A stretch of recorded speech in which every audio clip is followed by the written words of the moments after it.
start our meeting tonight, the board would like to take a moment of silence for Hannah Piccolo.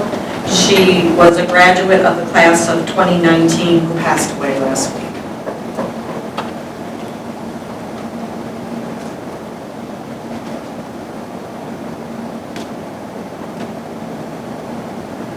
Thank you. The regular meeting of the Richmond Board of Education will come to order. Please stand for the Pledge of Allegiance. I pledge allegiance to the flag of the United States of America and to the republic for which it stands, one nation, under God, indivisible, with liberty and justice for all. Angela, if you could please read our mission statement and take roll call. At Richmond Community Schools, we provide a quality education that empowers students to be successful in a global community. We have Board Member Fortuna is absent with illness. Board Member Bashan? Here. Board Member Telto? Here. Board Member Cunningham? Here. Board Member O'Donnell? Here. Board Member Sutton? Here. And I am here. You have a quorum. Thank you. I'm looking for a motion to approve the agenda. So moved. Any discussion? Oops, I'm sorry. I need a support first. Support. Thank you. Any discussion? All those in favor? Aye. Opposed? Motion carries. I'm looking for a motion to approve the consent agenda. So moved. Do I have support? Support. Thank you. Mr. Lonsel. At this time, I would turn over to Mrs. Field to go over the personnel report. Kimberly Crimmins, she was an assistant cook at the elementary. She resigned before she began her position. We had Nicole Hutchinson, who resigned as 10th grade volleyball coach. Julie Speckman, she resigned as 37% retired teacher consultant and resource room teacher. Our new hires are several for summer school. Dave Mangoon will be teaching the Get Moving program in STEM literacy. Stacy Powell, she is a assistant cook at Willoughby Elementary. She replaced Ms. Crimmins that resigned. There's some more for summer school. Jody Baran will be teaching Interconnect and Arts and Crafts. Kristen Borkowski will be teaching first grade fundamentals and yoga and mindfulness. Jill Campbell will be teaching ceramics. Jamie Kloss will be teaching readers and writers and campfire stories. Christy Crampton will be teaching college and career readiness. Brandon Day will be the spring evening event facilitator. He's also teaching Get Moving for summer school. Joanne Ferrante will be teaching gardening for summer school. CD Giancola will be teaching Interconnect. Nicole Hutchinson will be teaching STEM literacy. Tinker STEM Club and Girls STEM Camp. Sean Miskell will also be a spring evening event facilitator.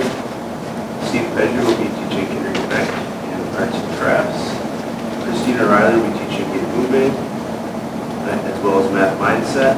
Sandra Rush will be teaching STEM Literacy and Tinker STEM Club. Nicole Schaefer will be teaching gardening. Jessica Schlaven will be the summer school supervisor. Jessica Thurman will be teaching Interconnect. Amanda Turpin will be teaching readers and writers. Lisa Van Schuer will be teaching first grade fundamentals. That concludes personnel reports. And I should have mentioned at the beginning, you received a corrected one. We actually had something double-lined in that. No substantive changes. And there were no errors brought to my attention regarding the April 22nd Board of Education meeting minutes. And Tammy, Shad, and myself have not received any questions regarding the claims and accounts. Any board member have any questions? Yes, those summer school ones that aren't filled, what's the status with those? Are we hoping to fill those so we can have those camps? Yeah, we had registration Friday night. We're going to get our team to mark those out. A lot of people are waiting at the door, ready to go. So now that we know solid numbers, we are in the process of trying to find people to fill those positions. Thank you. It's our intent to run everything that we've offered. Any other questions? All those in favor? Aye. Opposed? Motion carries. Okay, next item on our agenda is our district spotlight. We're going to start off with our class of 2024 top 10. So this is around here somewhere. The board, we're going to get up and stand in front. Okay.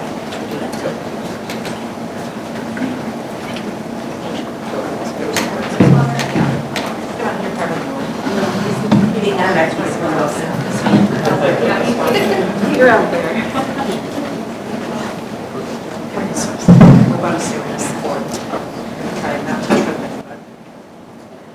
Thank you so much. It is with honor that I introduce the class of 2024 top 10.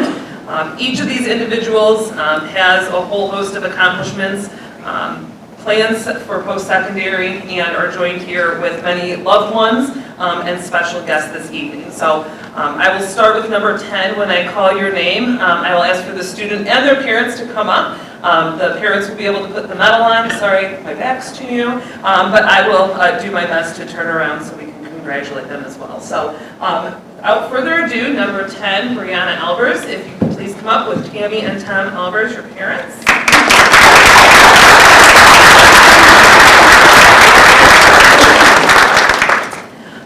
Brianna is graduating with a grade point average of 3.988 and will be graduating summa cum laude. She plans to attend Spring Arbor University next year. She's a member of both the varsity cross-country and track teams and participates in mock trial and is a member of the National Honor Society. Brianna plans to study law at Spring Arbor University. Congratulations.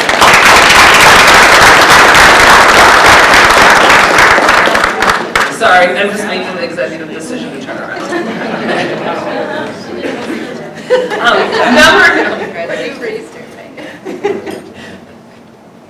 Number 9, at this time, Mackenzie Telto with your parents, Annie and Brian Telto.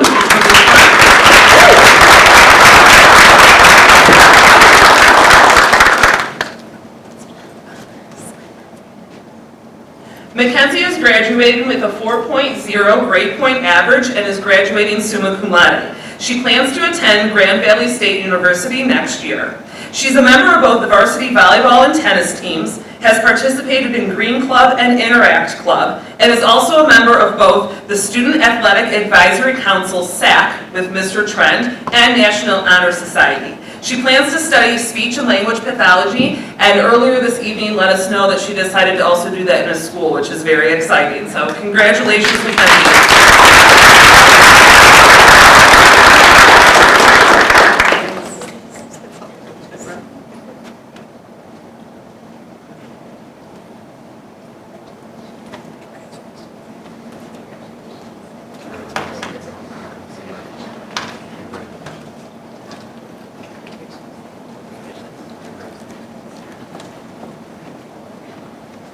Next up is number 8, Lexi Boutillier with her parents Kayla and Christopher.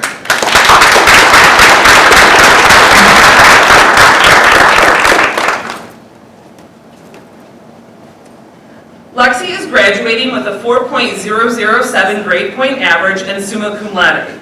She is a member of the Early College Macomb program and will be finishing her 5th year there next year. She plans to attend Michigan Technological University after that and plans to study Management Information Systems. Lexi was honored as the member of the All-Academic Team for Class B Macomb County and was a member of the BWAC All-Academic Team.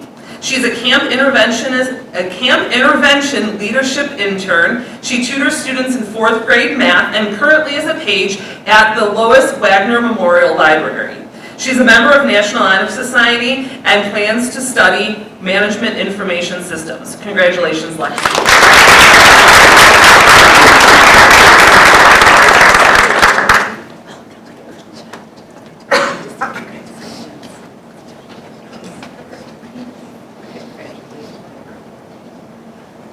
Next up, we have Caden Myrick with his parents Amy Hawkins and Craig Myrick.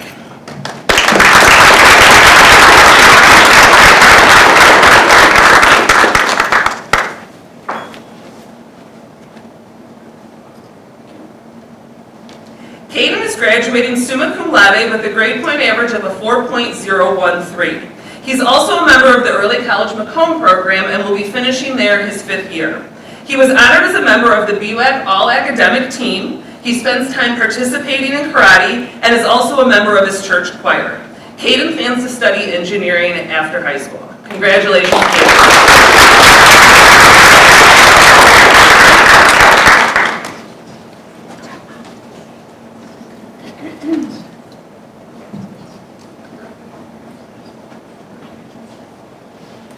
Next up, we have Kelsey Pendry and her parents, Sherry and Travis Pendry.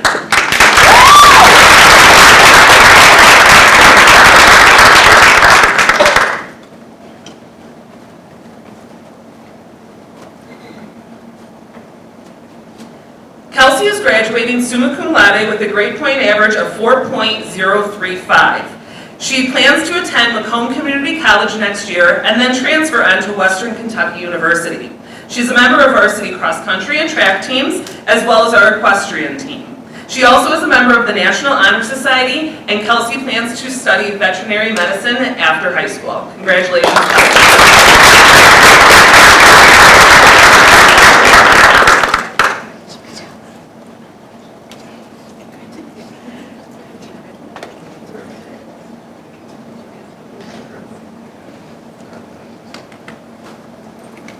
Next up, we have Logan Boyd and his parents, April and Scott Boyd.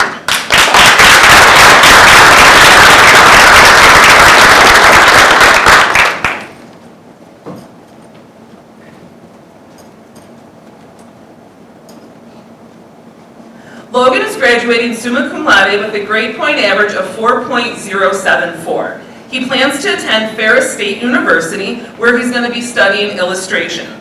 Logan is a member of mock trial and marching band, and also previously participated in Science Olympiad. He also is a member of National Honor Society. Congratulations, Logan.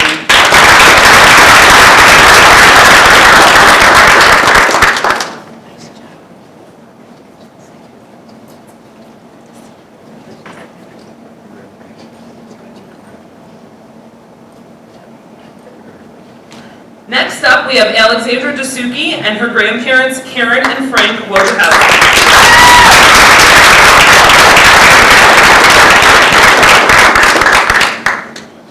Alexandra is graduating summa cum laude with a grade point average of 4.083. She plans to attend University of Michigan Dearborn. She's captain of the varsity bowling team and is currently National Honor Society Vice President. She's also very active in the theater, band, and honors chorale here at Richmond High School. She plans to study psychology after high school. Congratulations, Alexandra.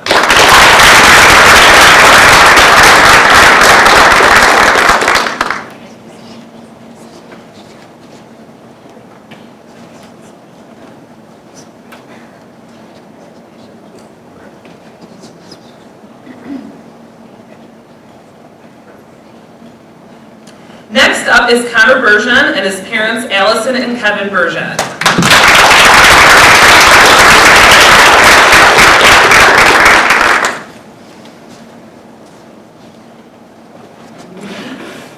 Connor is graduating summa cum laude with a grade point average of 4.087. He plans to attend the University of Olivet, where he's going to study finance. Connor was honored as a BWAC Scholar Athlete, has been a member of the varsity wrestling, football, and golf teams. He is president of the Student Athletic Advisory Council, SAC, and is a member of student government. Connor also serves as the Board of Education student representative and is a member of National Honor Society. Congratulations, Connor.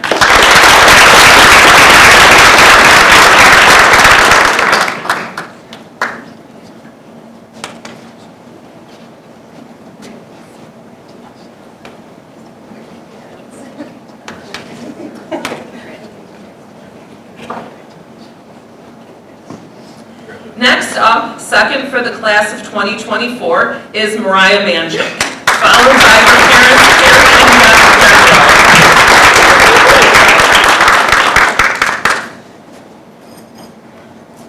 Mariah is graduating summa cum laude with a grade point average of 4.116. She plans to continue to attend Macomb Community College. Mariah was honored as a BWAC Scholar Athlete. She's been a member of our varsity volleyball, golf, and basketball teams, and also is a member of National Honor Society, Interact Club, and participates in community service projects at St. Augustine Parish. Mariah plans to study supply chain management after high school. Congratulations, Mariah.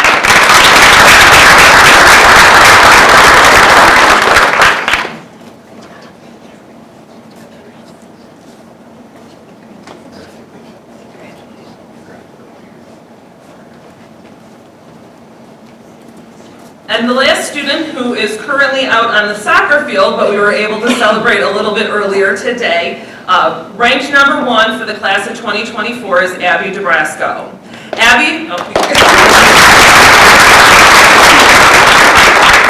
Abby was honored earlier with her parents, Susan and Dennis DeBrasco. She's graduating with a cumulative grade point average of 4.121 and will be graduating summa cum laude. She's a member of the Early College Macomb program and plans to transfer to university after her 5th year. She's president of National Honor Society, a member of the varsity soccer team, and volunteers at her church.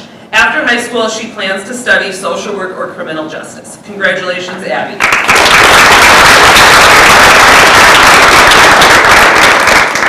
And I just want to take this moment again to congratulate all of the students. I'm not sure if you noticed as I was reading over those grade point averages, but between all 10 students, there was less than 0.2% between all of them, and many of the differences between students was down to the thousandth of a decimal point. So it not only shows the hard work that they've done, but it just shows how competitive of a group of students with the honors classes, the college classes, the AP classes, and all that they've done while still managing to have fun, be active in sports and clubs, and really make the best of their high school career. So we look forward to what all of them are going to do in the future, and congratulations, class of 2024 Top 10.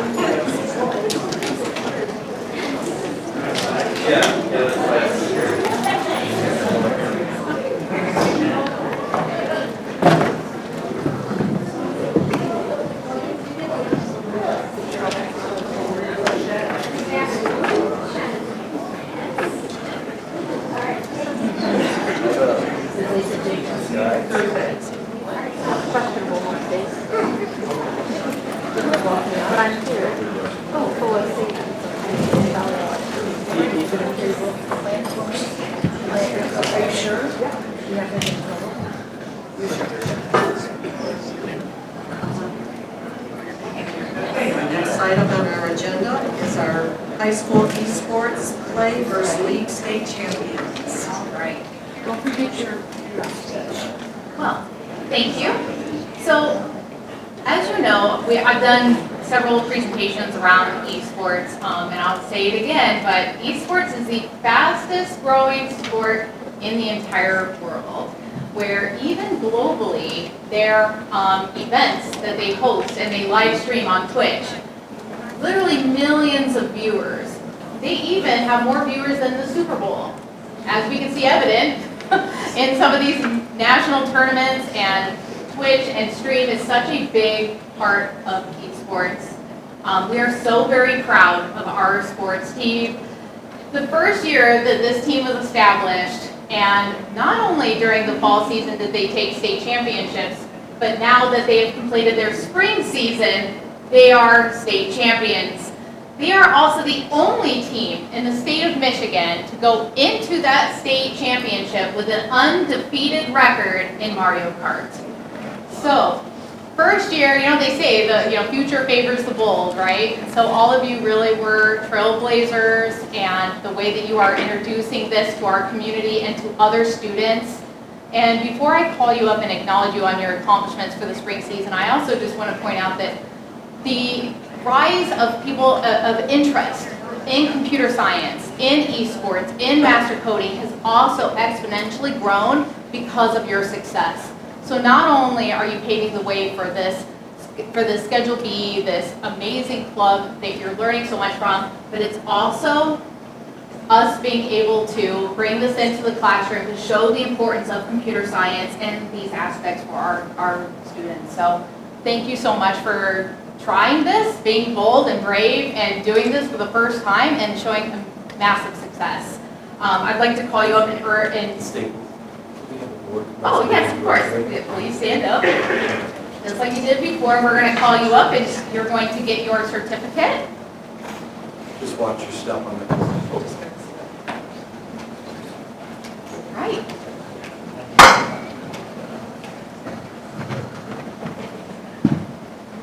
Ethan Delane.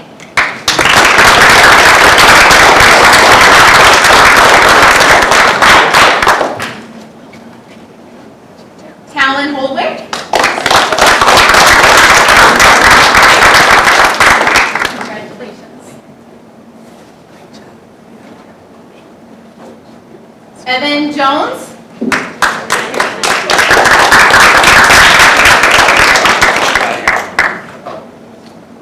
Roland LaGruth.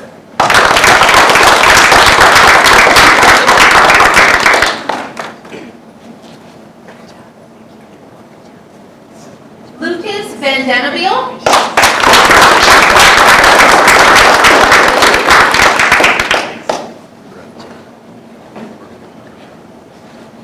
And not to forget our two amazing coaches who took this challenge on and embraced it so incredibly. I'd like to celebrate Coach Kathy Campo.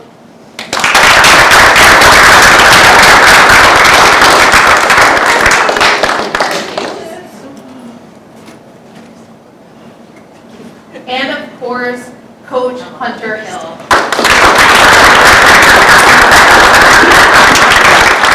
Congratulations.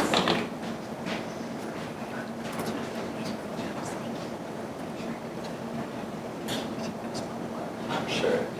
Me too. All right, and if the team can come up and we can all get a picture together, the whole team and coaches. Slide in here. Okay. Fantastic.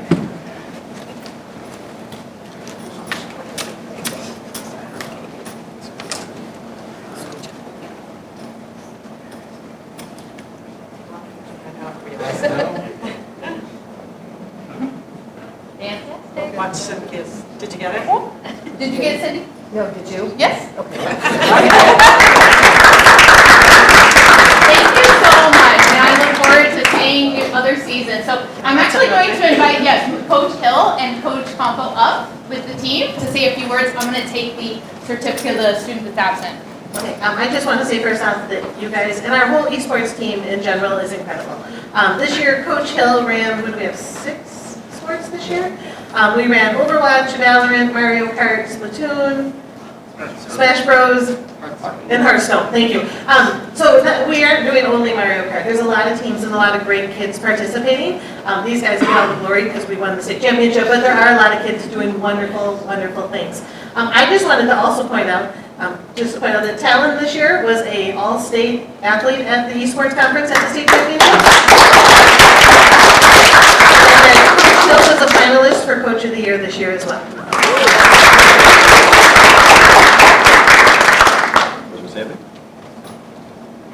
No?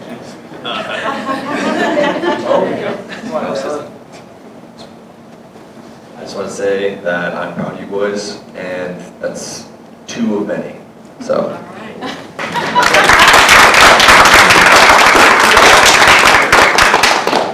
Thank you, congratulations. Thank you. I would like to say that that this team is probably one of the best teams I've ever worked with. The chemistry in it is probably one of the greatest I'll ever have, and I'll remember this the day I die.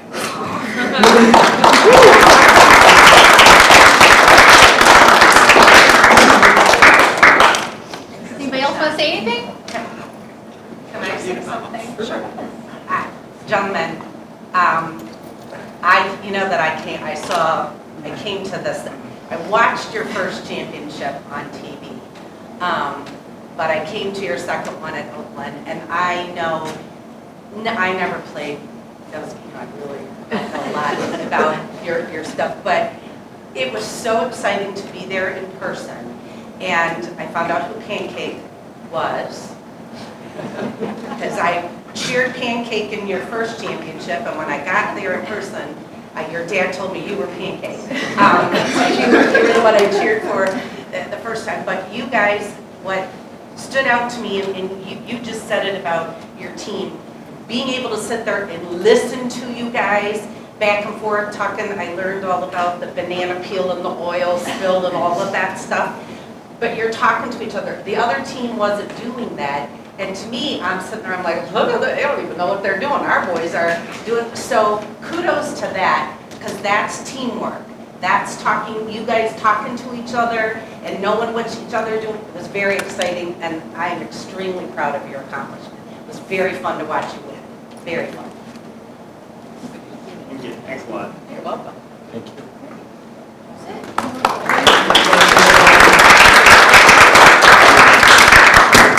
Okay, next item on our agenda is a proposed overnight extended trip request to Urbana, Ohio. So Mr. Trend and Mr. Bird. Thought I was gonna do it by myself. I'm here. All right. I'm just here to propose. We go to Jeff Jordan's wrestling camp every summer for the past 20 plus years. It's a wonderful camp. It is a 4-day camp. We're going to be down there June 9th. We'll go on Sunday, and then we will come back Thursday, June 13th. They provide transportation, food. I'm sorry, not transportation, food. Food and stay. They actually sleep there. The transportation, we're actually going to be getting a charter bus to get the kids down there, which is really, really convenient.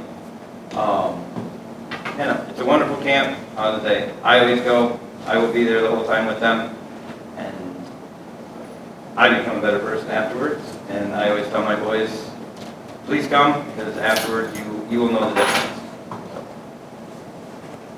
Anyone have any questions for Mr. Bird?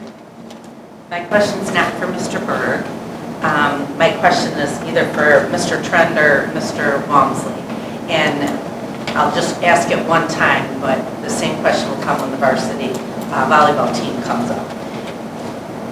The wrestling needed a response by 5/20, and volleyball needed a response by May 10th. Well, we're already past that. So, and they were signed by everybody early April.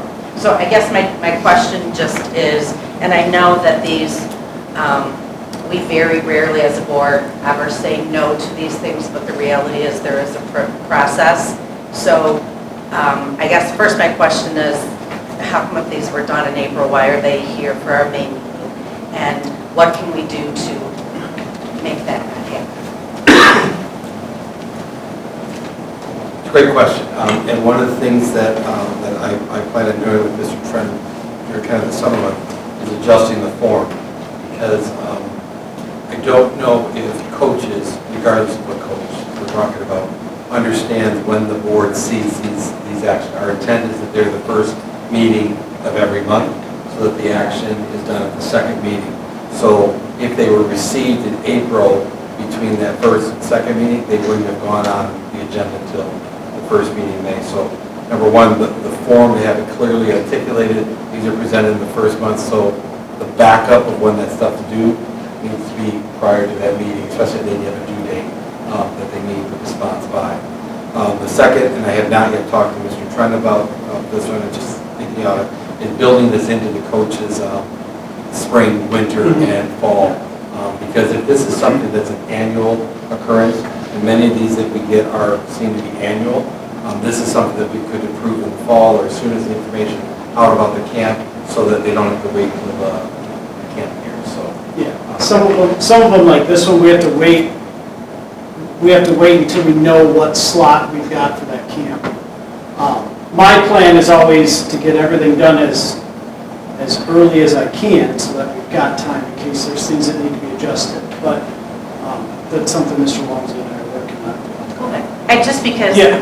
I am just someone, if a response is needed and you put it on your form and it's passed or it can't happen, that makes me crazy, because I don't want kids to miss out on an opportunity. Right. What if what if your slot had to be by this day? So that's just where I was coming from. Yeah. And a lot of, having done this a lot, we kind of work with that understanding that most of these have gotten, especially the ones we've done year over year. So. Mr. Burke, do you take middle school kids, or is it just our high school levels? We try to keep with the high school kids. Okay. But sometimes some of the more advanced, like middle schoolers will come. Okay. That's it, Mrs. Michelle. Anyone else have a question? Thank you very much.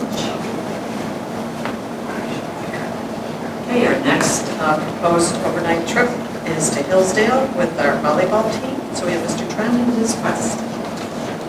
Hi. So, I apologize for the entire, running the sand volleyball league right now. But we have gone, volleyball program has gone to this camp at Hillsdale College for this will be our 4th year. And it is the girls have such a wonderful time that I actually had to cut off this year and not take everyone that wants to go, which is unusual. But we take 2 teams. We are the only school that takes 2 teams there, and they had to open another camp because they have a wait list. So it's wonderful in the sense that Hillsdale College is a unique college. They don't accept federal funds, so they're more of a free debate, willing to, it's a phenomenal experience walking around. We can choose to get a tour in the mornings when we're there. The girls get to choose activities, like maybe they want to learn about mental toughness. Actually, I choose the activities. I let them have a little vote. But we can do jump training. We can do biking where they're on spinning class. So we get to choose 3 activities every morning between 9 and like 11:45. So the girls are going as a team, but we have 2 teams. So I get to choose 2 activities, which is unique. So I let the girls choose which one they want. And then in the afternoons, they have a coach that's with our team, and we get half of the court, and we're kind of scrimmaging, but they're saying, hey, we're going to work on free balls. So we're going to throw the ball in, you got a free ball, the other team got to put it to a good spot so that they don't hit at you, and it's kind of like a scrimmage situation. And then we break for lunch, and then we go back and we do it again, 6:30, 8:30, that's kind of live competition. But it's just a great team bonding experience for the girls. They, from silly things to Brooklyn falling off the mountain bike into a thing of burrs, which not funny, but funny, you know, and, and she's like, that bike's trying to kill me. I'm like, I'm sure it's not the bike, it's the operator.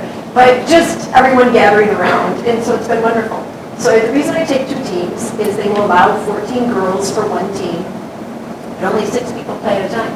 So there's not drills, it's not like it's scrimmaging. And so that's a lot of people sitting out. And I find that it's better to have a smaller number. I'd like to take 8 and 8, kind of didn't monitor as well as I should have, so I got 21 right now, which is still going to be good, 10 and 11, and they're all aware.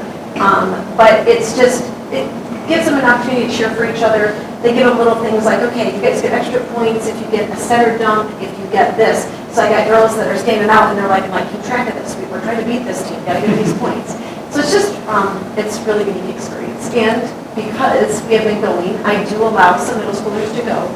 I don't open it for middle schoolers, but if we have some very talented younger people, the first couple of years I needed some. I wanted 2 teams and I had 6 and 6. So I recruited like Brooklyn Jones and Riley Castushin, who actually were starters on my varsity team this year as freshmen.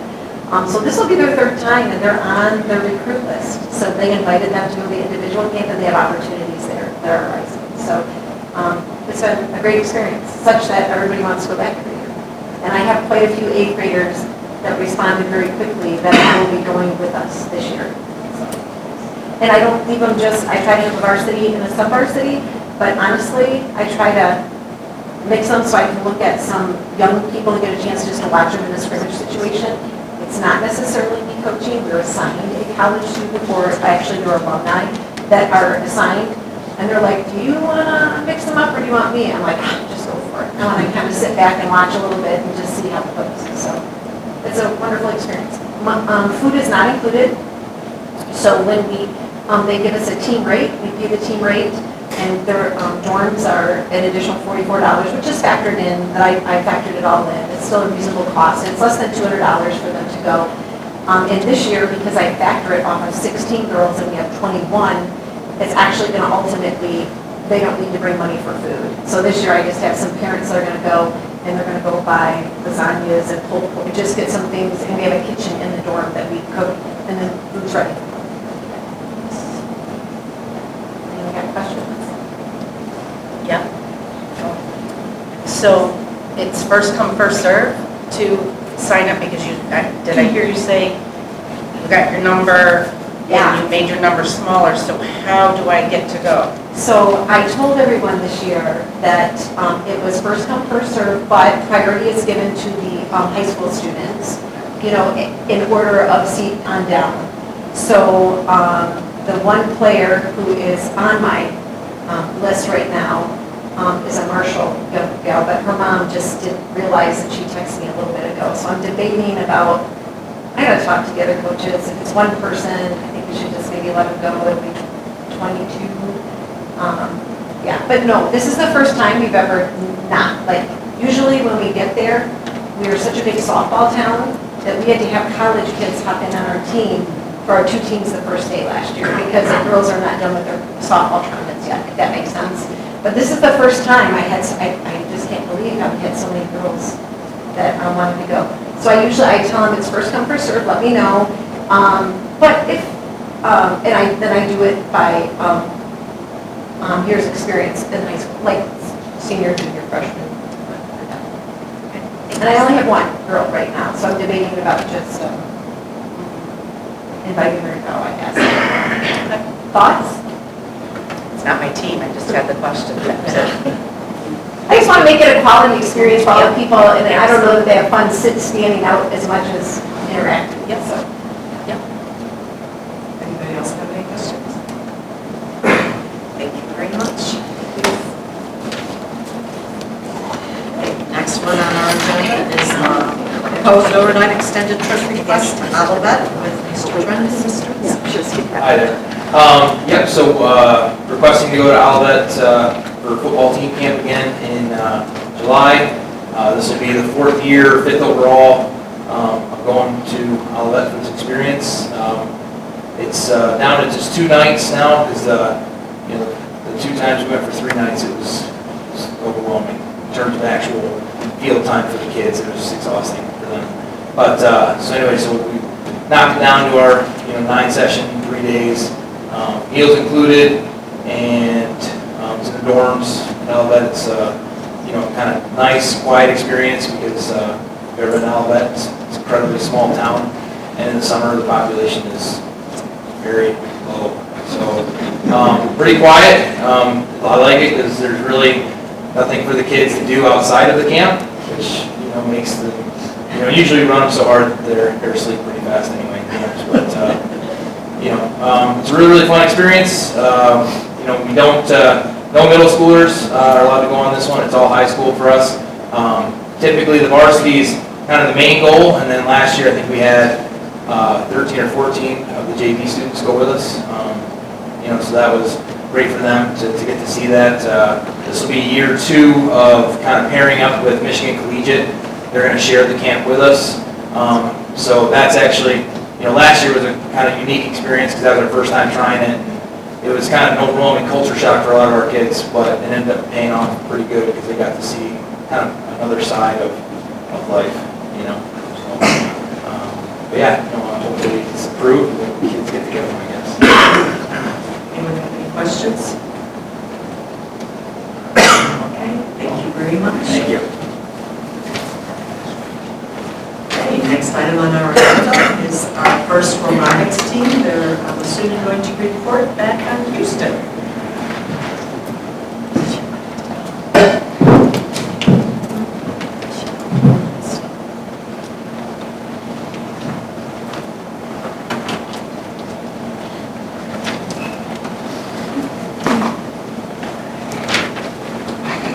Well, I'm going to get started. Hello, everyone. I am Mikey DeLeo, team captain for FRC Team 4130. On behalf of the entire team, I'd just like to say thank you for letting us go down to Houston this year. This year was not only special for me because I'm a senior, but it was special to the team because this has been our best performing year to date. Competitiveness, competing, robot performance, everything. happy to note that after Worlds, we are still top 250 in the world. We are actually 46 in the state at the moment in terms of performance. And besides, obviously, our competitiveness, I want to talk a little bit about Worlds in general. It's an unforgettable experience, and you meet a lot of unforgettable people. I had the pleasure of being in the pits a couple of times when there were two teams that came to us. One team was from Turkey. We spoke with them for about an hour and a half, talking about robotics and how they came to us knowing we were a veteran team, asking how they can better improve themselves and how they can work to reach a level that we're at. And it was a really great experience. There was some contact information exchanged. There was resources handed out, and not only that, but we don't have all the answers for them, unfortunately, but we know some teams that do. So we were able to direct them in areas where maybe they'd find some more helpful information. And overall, the social aspect of Worlds can not be understated at all. Another cool artifact to come out of Worlds is, obviously you heard me talking about teams from Turkey, but I had the pleasure of working with on the field and meeting with a team from London and trading shirts with them while we were there. So, you know, across the pond, it was really cool to speak with them. That team I'll never forget. Thursday night was our match with them, and we knew Friday was going to be rough, so it was nice to send off on a good note that night. It was overall really good, unforgettable. Thank you guys so much, not just for this year, but for last year, the year before that. Every year you guys have helped us in our program. Thank you. If you guys have any questions, feel free to ask. How many of you are, I know Mikey's a senior, who else is a senior? There's about 5 students. Yep. Can I ask you, the people you've met, are you on Instagram? Have you friended them in social, whatever the social media is that you use? Uncountable amounts of people, because not only is there personal profiles that I've reached out to or exchanged information with, there's team profiles. Teams like to post updates. Unfortunately, it's a small team. Hopefully next year we'll be running our social media page again. So we'll be one of those teams with strong outreach, being able to reach out to teams like from Turkey, giving them the resources they need. I have an enormous, you could call it a phone book of contacts just from robotics at this point. I know I've met people who were powerlifters before they became mentors in robotics, and I've exchanged information with them, and even reached higher levels within powerlifting, just gaining knowledge through them. There's limitless connections. I can't speak to how great it is meeting people. And this program, obviously, this was 7 years ago. I'm going to be Franklin. I could not stand up here and talk to you guys. This program was such a big part of that, and I'm just thankful that you guys were gracious enough to send us down.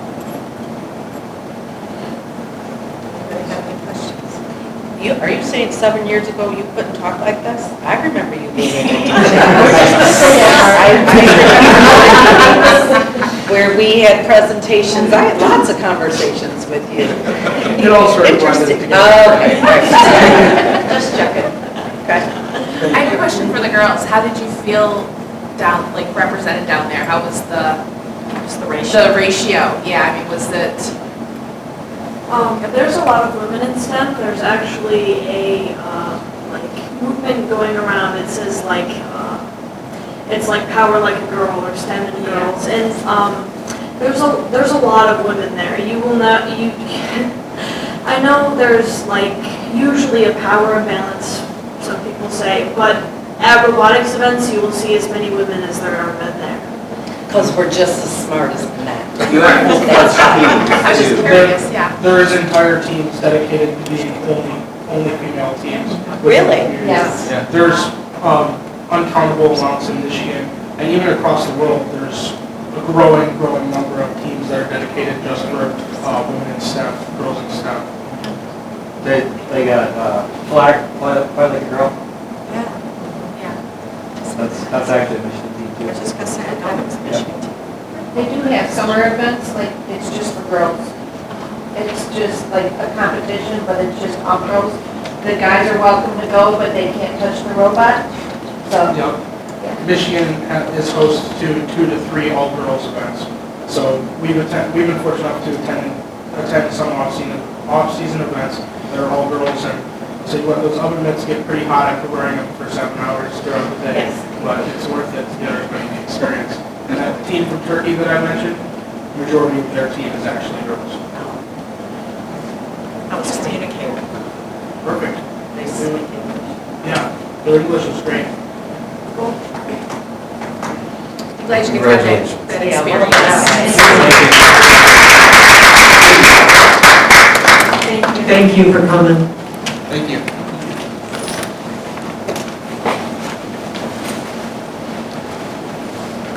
Okay, next item on our agenda is our instructional spotlight, and we're going to look at our K-12 English Language Arts curriculum.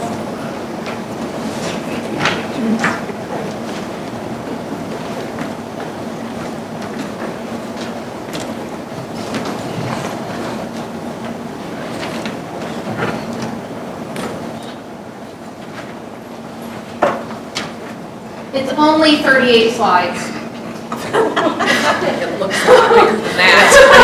It's a lot for paper than that. I'm Sorry, this we cut it down. We gotta cut it down!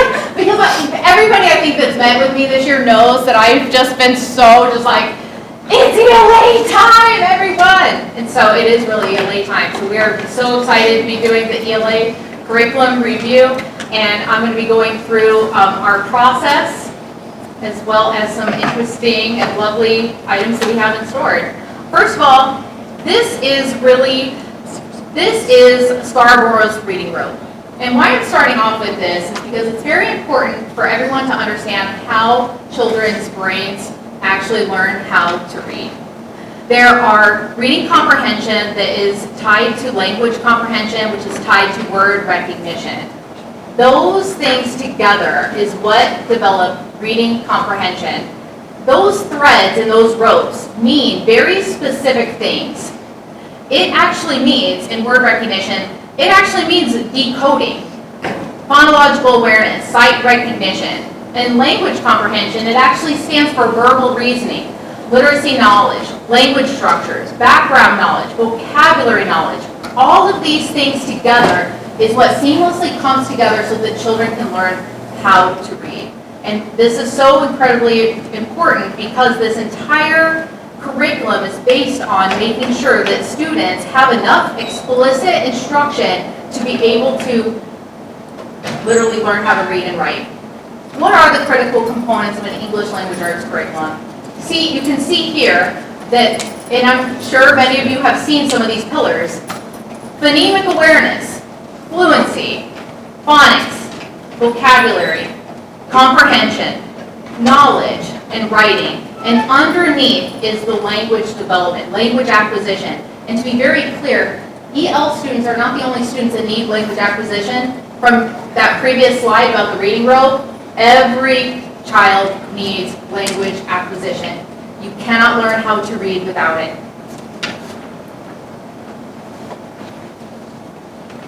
So, a little bit about our process. We met several times throughout the year. I met with every single grade level, K through 12, and we sat and we identified our priority standards. We identified them as either essential, they were supporting, or they were additional. We also went through and we analyzed our scope and sequence and the progression in each domain and the distribution of time sheet that we really spent, I would say, a long, long time looking at. Every single unit broken down as to which standards are taught in each unit. We evaluated our current programs and materials that were in use. That is when we came that we definitely have some gaps in our current curriculum, which leads us to needing adoption of something else that is definitely more aligned, that is more research-based, that is definitely talking about more of implicit instruction. We found our gaps in the areas of phonics, foundational skills, writing, text types, and standards-aligned assessments. During our distribution of time analysis, we really got to dive deep into how much time you should be spending in each grade level on fiction versus nonfiction text, as well as different genres of text. For example, how long certain grades get realistic fiction, certain grades get adventure stories, some grades have fables and myths, and they're very laid out, very distinguished in Common Core. So being able to look at that and making sure that we were not only hitting the time analysis for literacy, but we were also hitting it in writing, how much time you should be spending on opinion, narrative, and informational text. Which is why we are landing, we went through our curriculum review, we observed and we did presentations on McGraw-Hill Wonders, HMH's Into Reading, we took a look at Amplify ELA, and we took a look at Savas Realizes My View.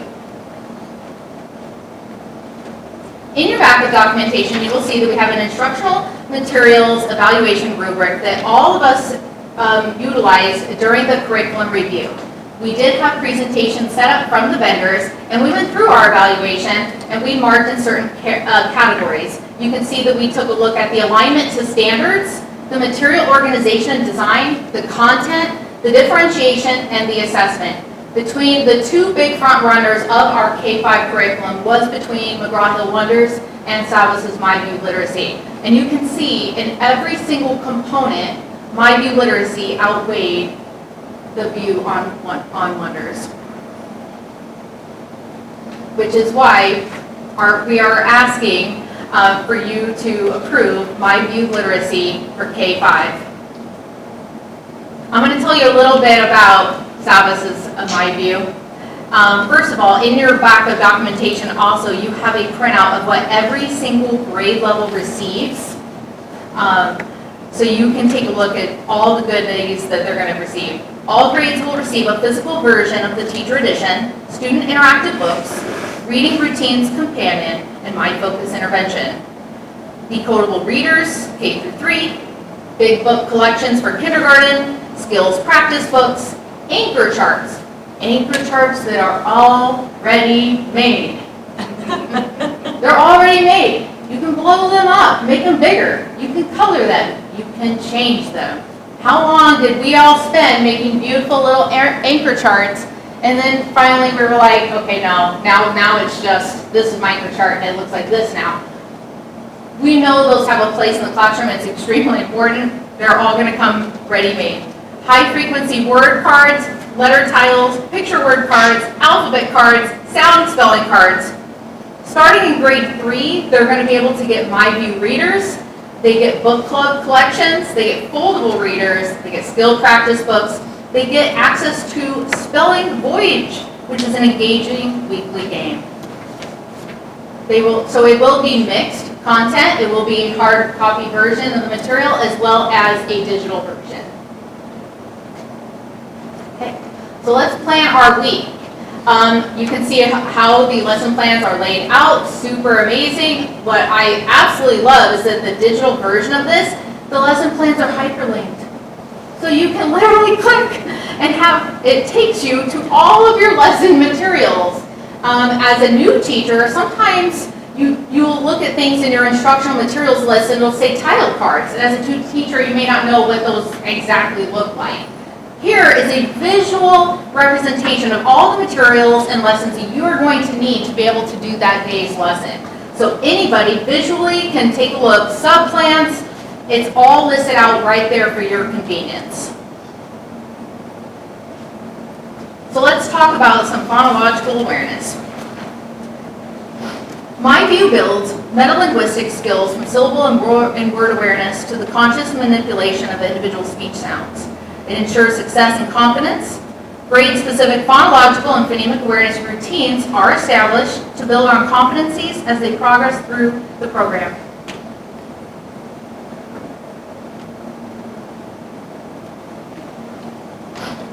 Phonics. As you know, this was one of our identified gap areas from our current curriculum.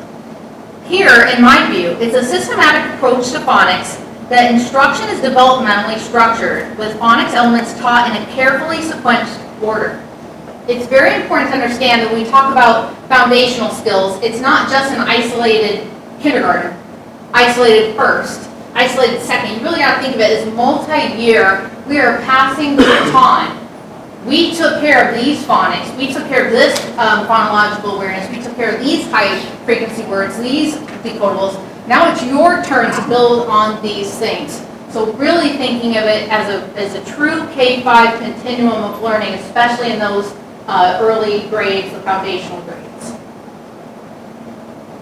All lessons,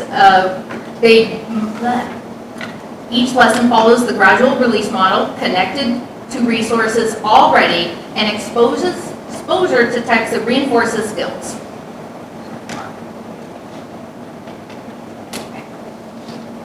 High-frequency word instruction.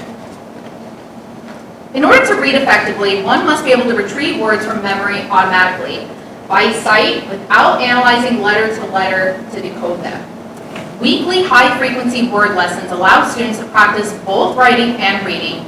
Reading routines continue supporting students as they develop high-frequency word skills with grade-level routines through 5th grade. Students have access to independent practice through digital games and additional practice pages. Each phonics and high-frequency word list is paired with multiple readers that students use to master grapheme and fluency. And I think that was one of the biggest things about hearing from teachers, was that their phonics and their phonemic awareness was very isolated from the reading comprehension and that curriculum. It was very different. It was like, okay, now we're going to do our sound part instead of doing it in the context through literature. This is our word study at a glance. As you remember from our pillars, vocabulary and background knowledge are widely recognized as critical factors for both academic learning. Research strongly shows that both vocabulary proficiency and reading comprehension directly influence each other. Over the course of a unit, my view systematically builds on academic word study by generating and applying and synthesizing.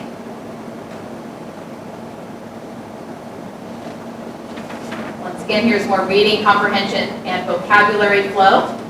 Students get access to be able to listen to books as well, as we know that that is a huge part of speaking and listening, is an entire strand of standards. We also have a spotlight on genre. What makes realistic fiction realistic fiction? There's actually very specific attributes that make it that way. Academic vocabulary. Each day, if you look at the weeks, Greek 1, related words, synonyms and antonyms, context clues. I love this, that it progresses into morphology naturally in this curriculum.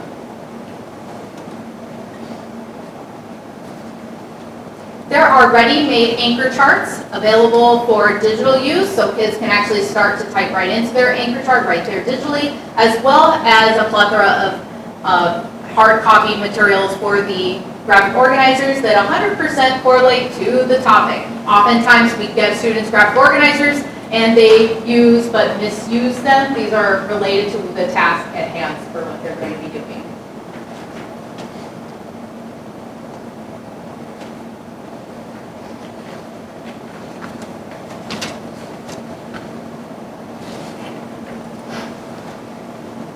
One thing that we really noticed a lot during our curriculum review and meeting this year was that each grade has very specific types of genre. And as we talked, it talks a lot about the idea of being able to read and comprehend poetry, prose, and plays. And of course, oh my gosh, where am I going to find all these plays? Where am I going to find these poetry? So taking a look at the different types of text that are being utilized, this automatically has the ratio that we need, the percentages for informational text and fiction text, as well as all of the elements of drama. So they are incorporating plays, they are incorporating songs, they're incorporating elements of drama and poetry that is a requirement in Common Core.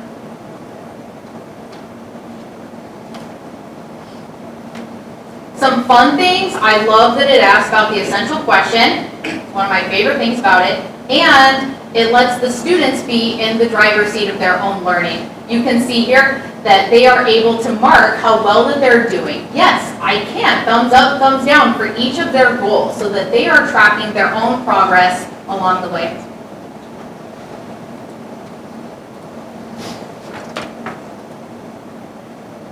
This is one of my favorite things. In the lesson plan guides, you will see this icon, which means that it's multisensory. Here, the blue actually represents the auditory, and you have the green, which is visual. So you can see right there when there is a multisensory opportunity for kids to learn things in a different way. So if you have students that are more visual learners, auditory learners, or kinesthetic movement learners, you can incorporate all types of movement and types of learning in the lessons.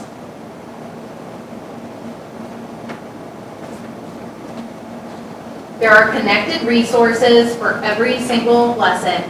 One thing that I hear from teachers is that we are constantly piecemealing or supplementing things, giving students additional practice that they might need, finding things that, you know, for that personalized learning experience for students.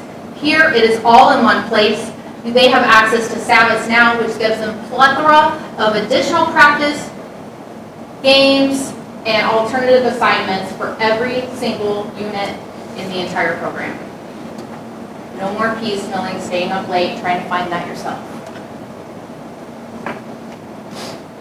It has built-in video and audio features. How many languages does it translate into? Not just Spanish. Over 100 languages. Not just auditory, but when they're typing, it's also translation services. One of the neatest things that they have are articulation videos. Some students do struggle with speech, and trying to figure out how to make these movements and make these sounds very early on. There's actually videos and auditory where kids are learning how to make these sounds and can give support on how to actually move their lips, how to do those things, because they don't know. So it's a built-in support to be able to add to the speech and language. There are built-in activities as well as games for all standards and concepts throughout MyView Literacy. There are teacher-led small group instruction, and what I love about this is it doesn't just give you small group instruction. It actually allows you to see if you're going to do a fluency group, skill group, and intervention group. So not only is it showing you how to do small group instruction, but there's multiple groups that you can pull depending on what your need is. If you're noticing a need for fluency, if you're noticing a need for intervention, if you're noticing a skill for inferring, it gives you and outlines everything. It also provides an if-then intervention scenario. If students get this problem wrong, this is their appropriate intervention. If students are struggling with this skill, you may want to give them this additional activity. Explicit writing instruction. This is going to be a game changer. In our analysis, we did see that there was a need for more explicit and systematic writing instruction. Instruction in language and conventions is directly and explicitly taught throughout the reading and writing blocks. And it is all cohesive. Here is a sample of the informational books that they're going to be doing. These are the connected resources. You can see the flow where they're going to be doing writing, handwriting, spelling, language conventions. There are mentor texts, and if you're in kindergarten, there are big books that you can gather around so you are hearing that model text. There's also built-in think louds and model text for teachers as well. In grades 3 through 5, fast tracks appear on lesson plans where if students are progressing quickly enough and you're able to omit certain lessons that developmentally will be able to accelerate learning, as well as being able, because we said that we went through and prioritized our standards. It's extremely important to prioritize standards and do things like this, because if everything is important, then nothing is.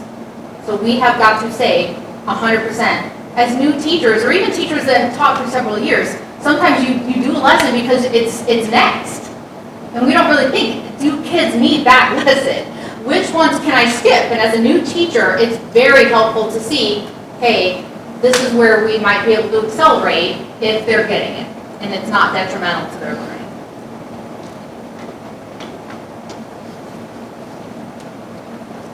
Where's Pat? All right, this is for you. So I never thought I would say this, but here we are. Handwriting. We know it has a spot, and it's even got the stroke formations the correct way to do handwriting. In K1 and 2, it is a systematic approach based on proper posture, grip, and stroke formation, because we know that's 100% how kids need to learn how to write. Grade 2, brace yourselves, everyone. No longer are the days where you could just write that teacher a note in cursive, and kids thought it was a secret code, because now they're gonna know that secret code. Grade 2, 1 and 2 gets exposure to cursive handwriting, and it is taught in units 3 through 5, beginning with cursive starters like curves and waves and continuing into letter word formation. Grades 3 through 5 really start to emphasize spelling. So are we excited about that or what? I mean, I was like, where is she? I'm like, cursive is back in the curriculum. I was like, this is gonna be great. Along with MyView, it's just a plethora of resources. There's modeling videos for teachers on how to teach the lesson. So you have brand new teachers that might need some help on how do I engage kids in this topic or this unit. It gives you everything right there. There's on-demand PD. There are weekly PowerPoint slides that go into each unit. It is 100% customizable. Your presentations and your lessons are completed for you in MyView. You go to Unit 1, you do your presentation, but it's 100% customizable. If we don't, I mean, you can literally change the name to where it always say Miss Staples. Yep, Miss Staples is going off, you know, to this weekend and hanging out with her dog. Kids love that, and they see their teacher's name and stuff. So it's 100% customizable. You can add it to your playlist, and teachers can reuse that customizable lesson plan year after year after year and share it with others so that they're all not having to redo it. They can share it out so that everybody has it in real time. Once again, it's very collaborative based.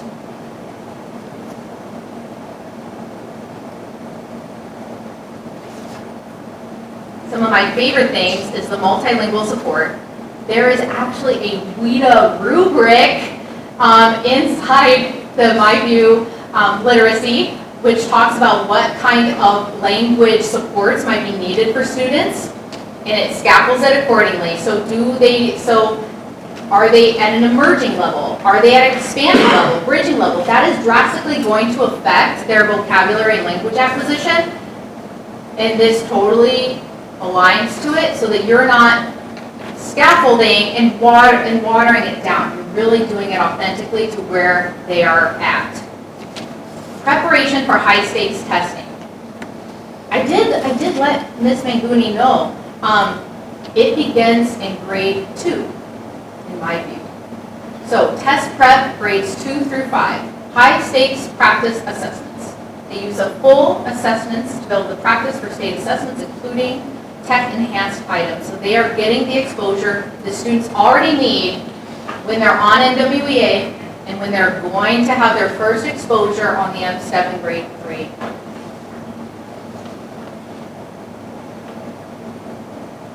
Does anybody have any questions on the K-5 MyView? Do you like saying all the time, my view? Does it make it feel like it's actually you? Because I'm very entertained every time you say it, in my view.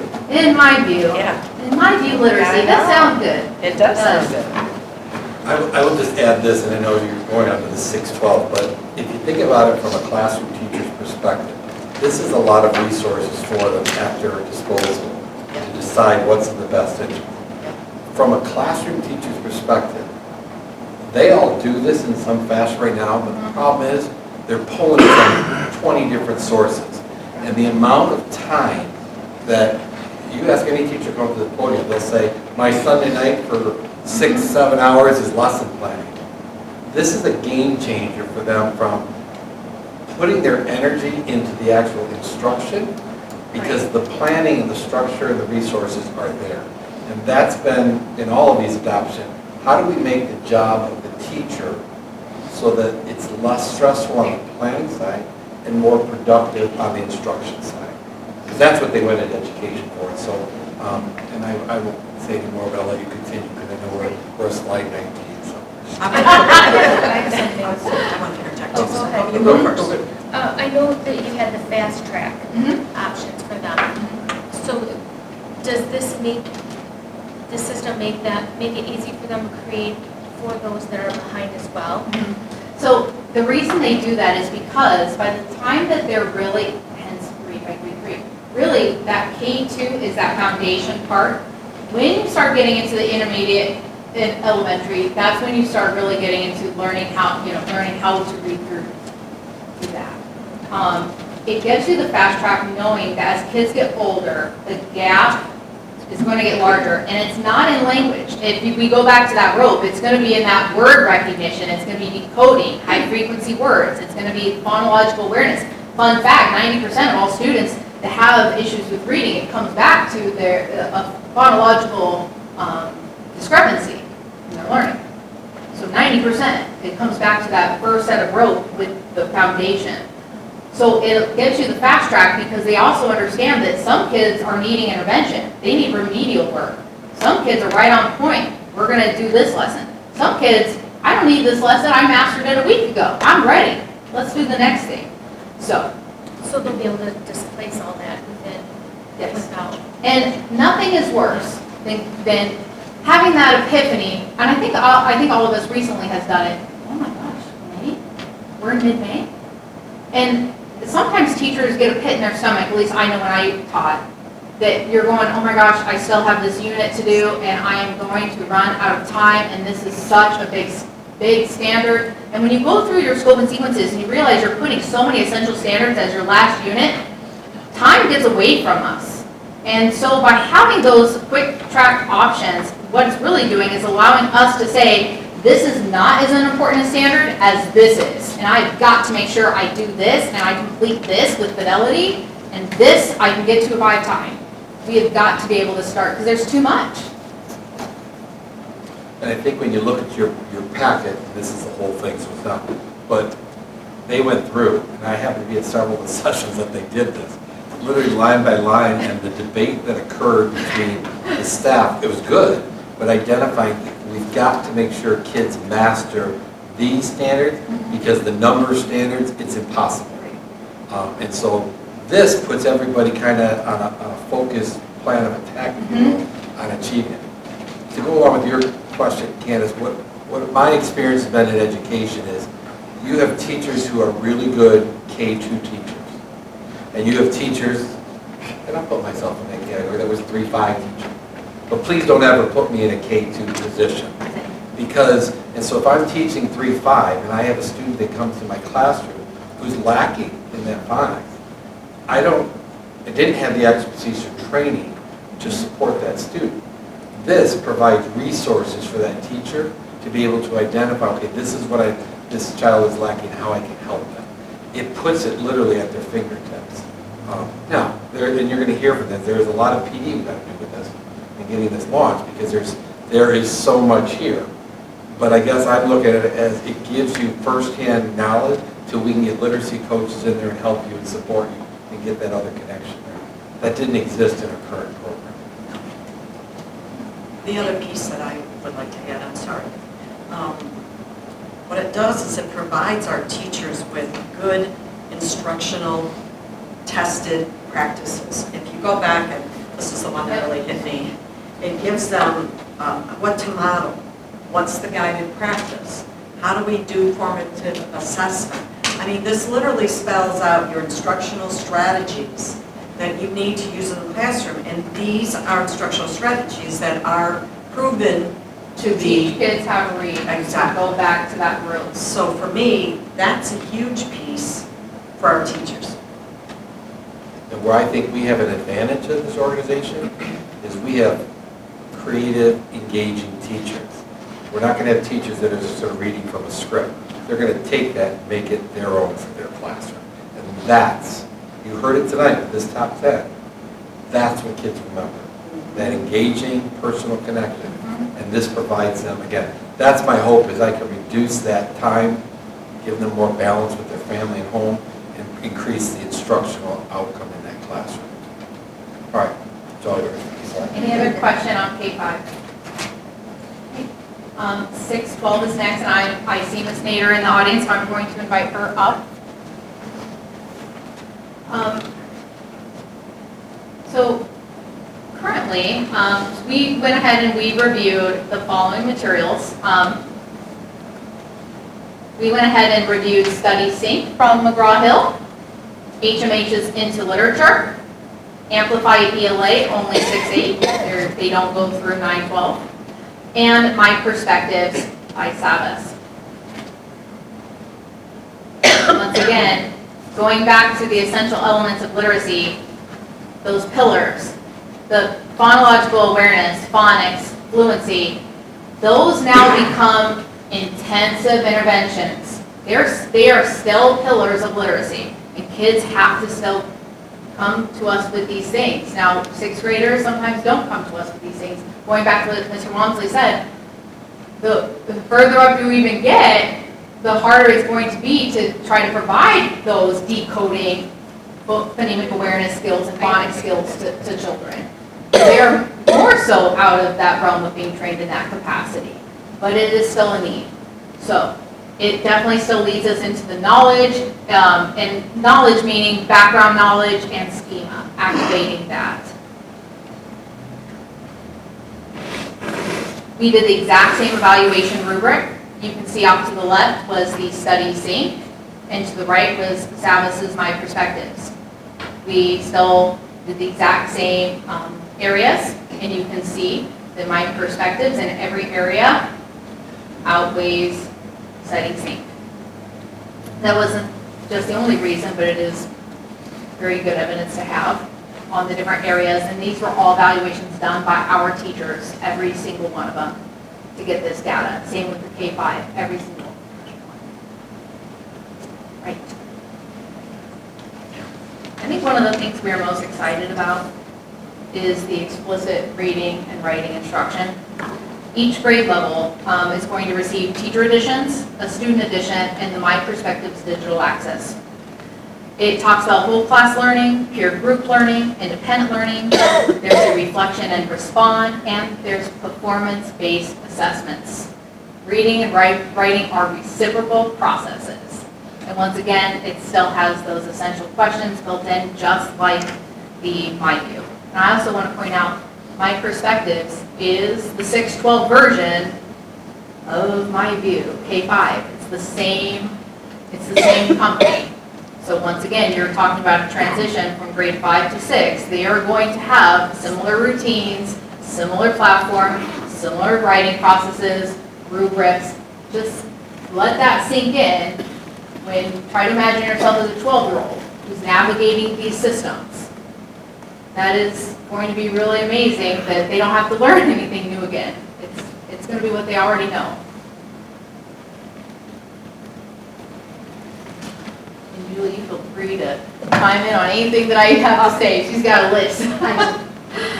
One of the neatest features in My Perspectives is the hook and inspire. So, for example, a teacher is going to stand up and say, okay, we're going to read Romeo and Juliet by Shakespeare. You can imagine how the class might react.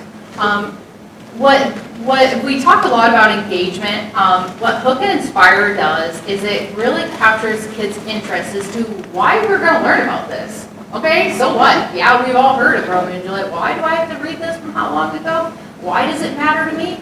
It puts it into context so kids actually have a purpose behind why they're reading or going to learn something. One of the Hook and Inspire lessons is play the song Romeo and Juliet by the artist The Killers to show how the artist continues to reference Shakespeare's classic drama. You may also look for other songs inspired by the play, including Love Story by Taylor Swift. Whoa! Taylor Swift suddenly is going to make Romeo and Juliet amazing. It doesn't matter how. It doesn't matter how. The point is, we're all going to be reading Romeo and Juliet, and we are all going to be super excited. It gives you that hook and that inspiration to really capture kids' engagement in the text and gives them relevance as to why they're doing this. And the link is there to the song? You go to here, you go to Hook and Inspire, and you click what unit you're on. And it's not just songs. Look at this painting by it really does capture a lot of the more artistic right brain thinkers of just being able to explore, get them fascinated in what they're about to do in their unit.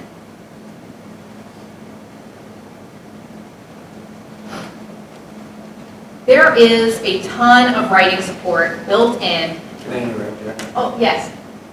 If you had a chance to, and I know all of you did in some fashion, look at this presentation over the weekend and the links and all that, there's a slide in there that says surprise. That's Renee's hook for you guys. And you're sitting There here you go. waiting till the end of the presentation, trying to figure out what this surprise is. So you're intensely listening to this presentation.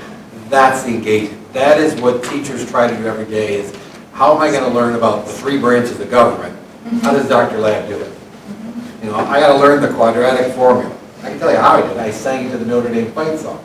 But I have no reason to understand why I do it. But if you've got a hook that gives you there, that's the engaging activity for kids.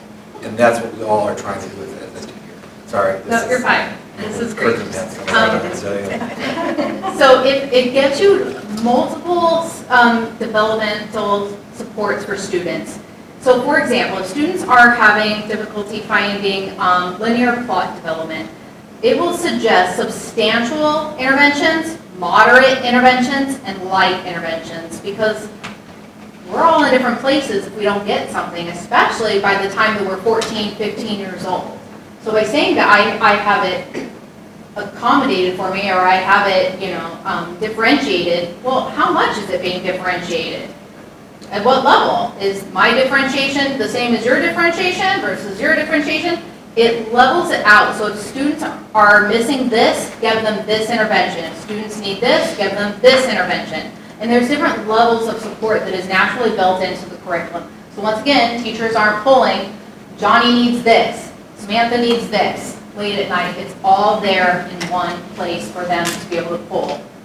Well, I think too, Oh, I'm sorry. No, I want you to do this. No. I was gonna say, I think a lot of times too, especially as the kids get older, they tend not to vocalize if they are struggling. We get our ones that just nod their head and you think that they're with you and everything.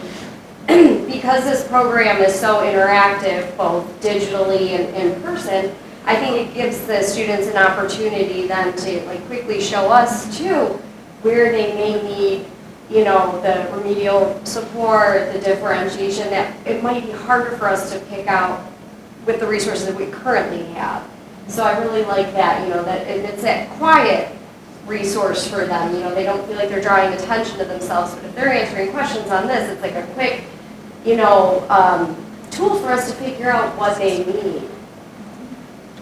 And you can privately assign things to students. So as students are working on their assignments, their independent practice, they have no clue that they were given maybe something different than their neighbor.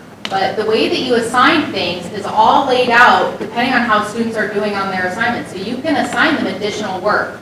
Hey, I noticed that you're really struggling on plot development. I'm going to give you this additional game that I want you to try out for 20 minutes this week. Or hey, there's an additional skills practice that I think that we're still struggling on this skill and I need to catch you up before this next unit. We can assign things to any student based on what they're needing.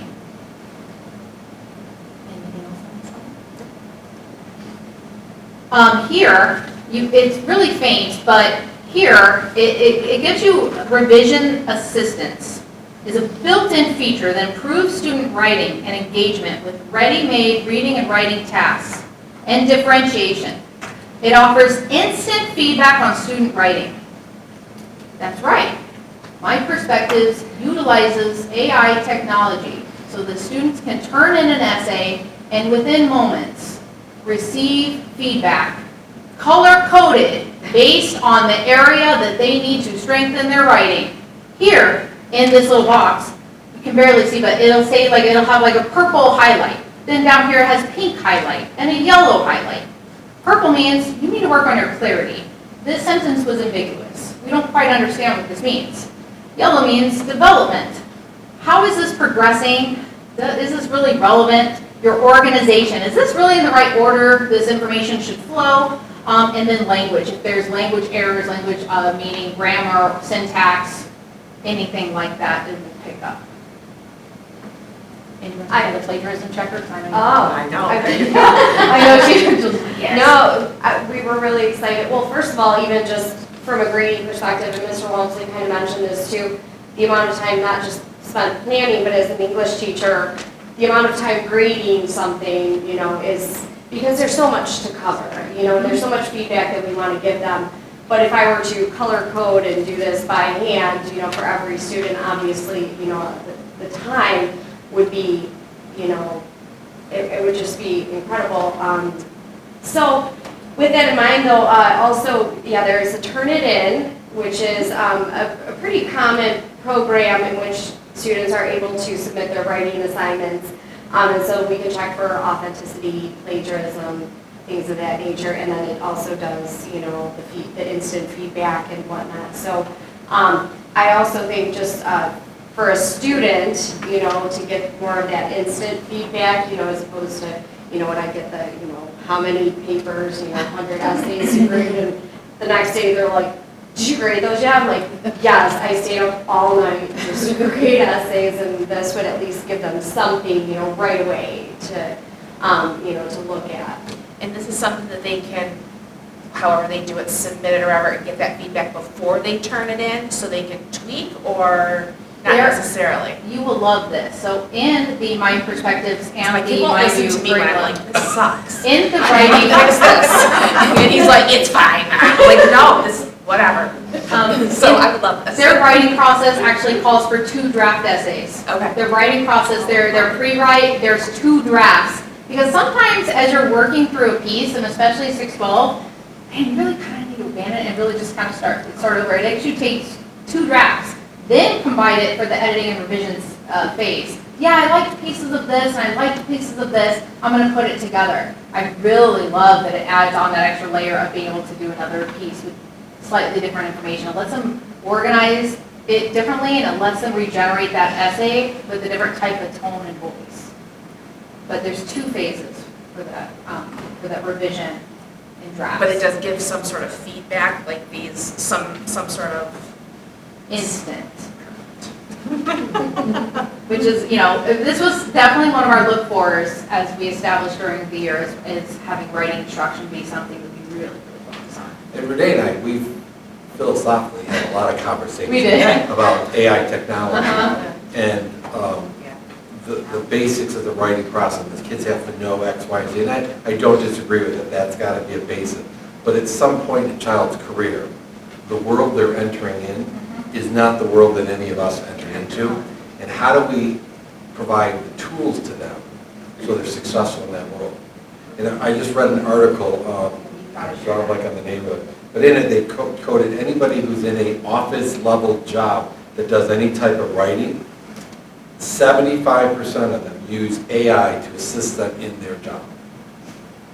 And so whether it's, okay, here's my article and I'm getting the feedback, or the reality is, give me the paper, but how do you make it better? That's what we need to be working with our kids. Because this is just computer generated. Right. With the algorithms and all that feed it. But the reality is, how do you make it your piece, your original piece, to become even better? And that's exactly when I saw this, that's the piece.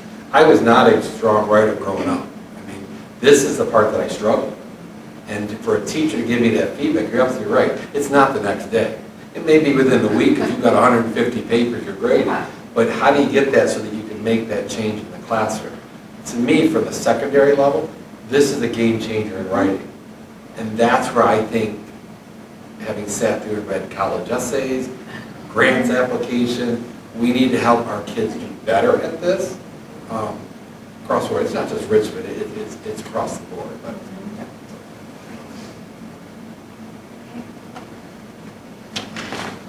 There are multi-language support and checkpoints. Again, translation in over 100 languages.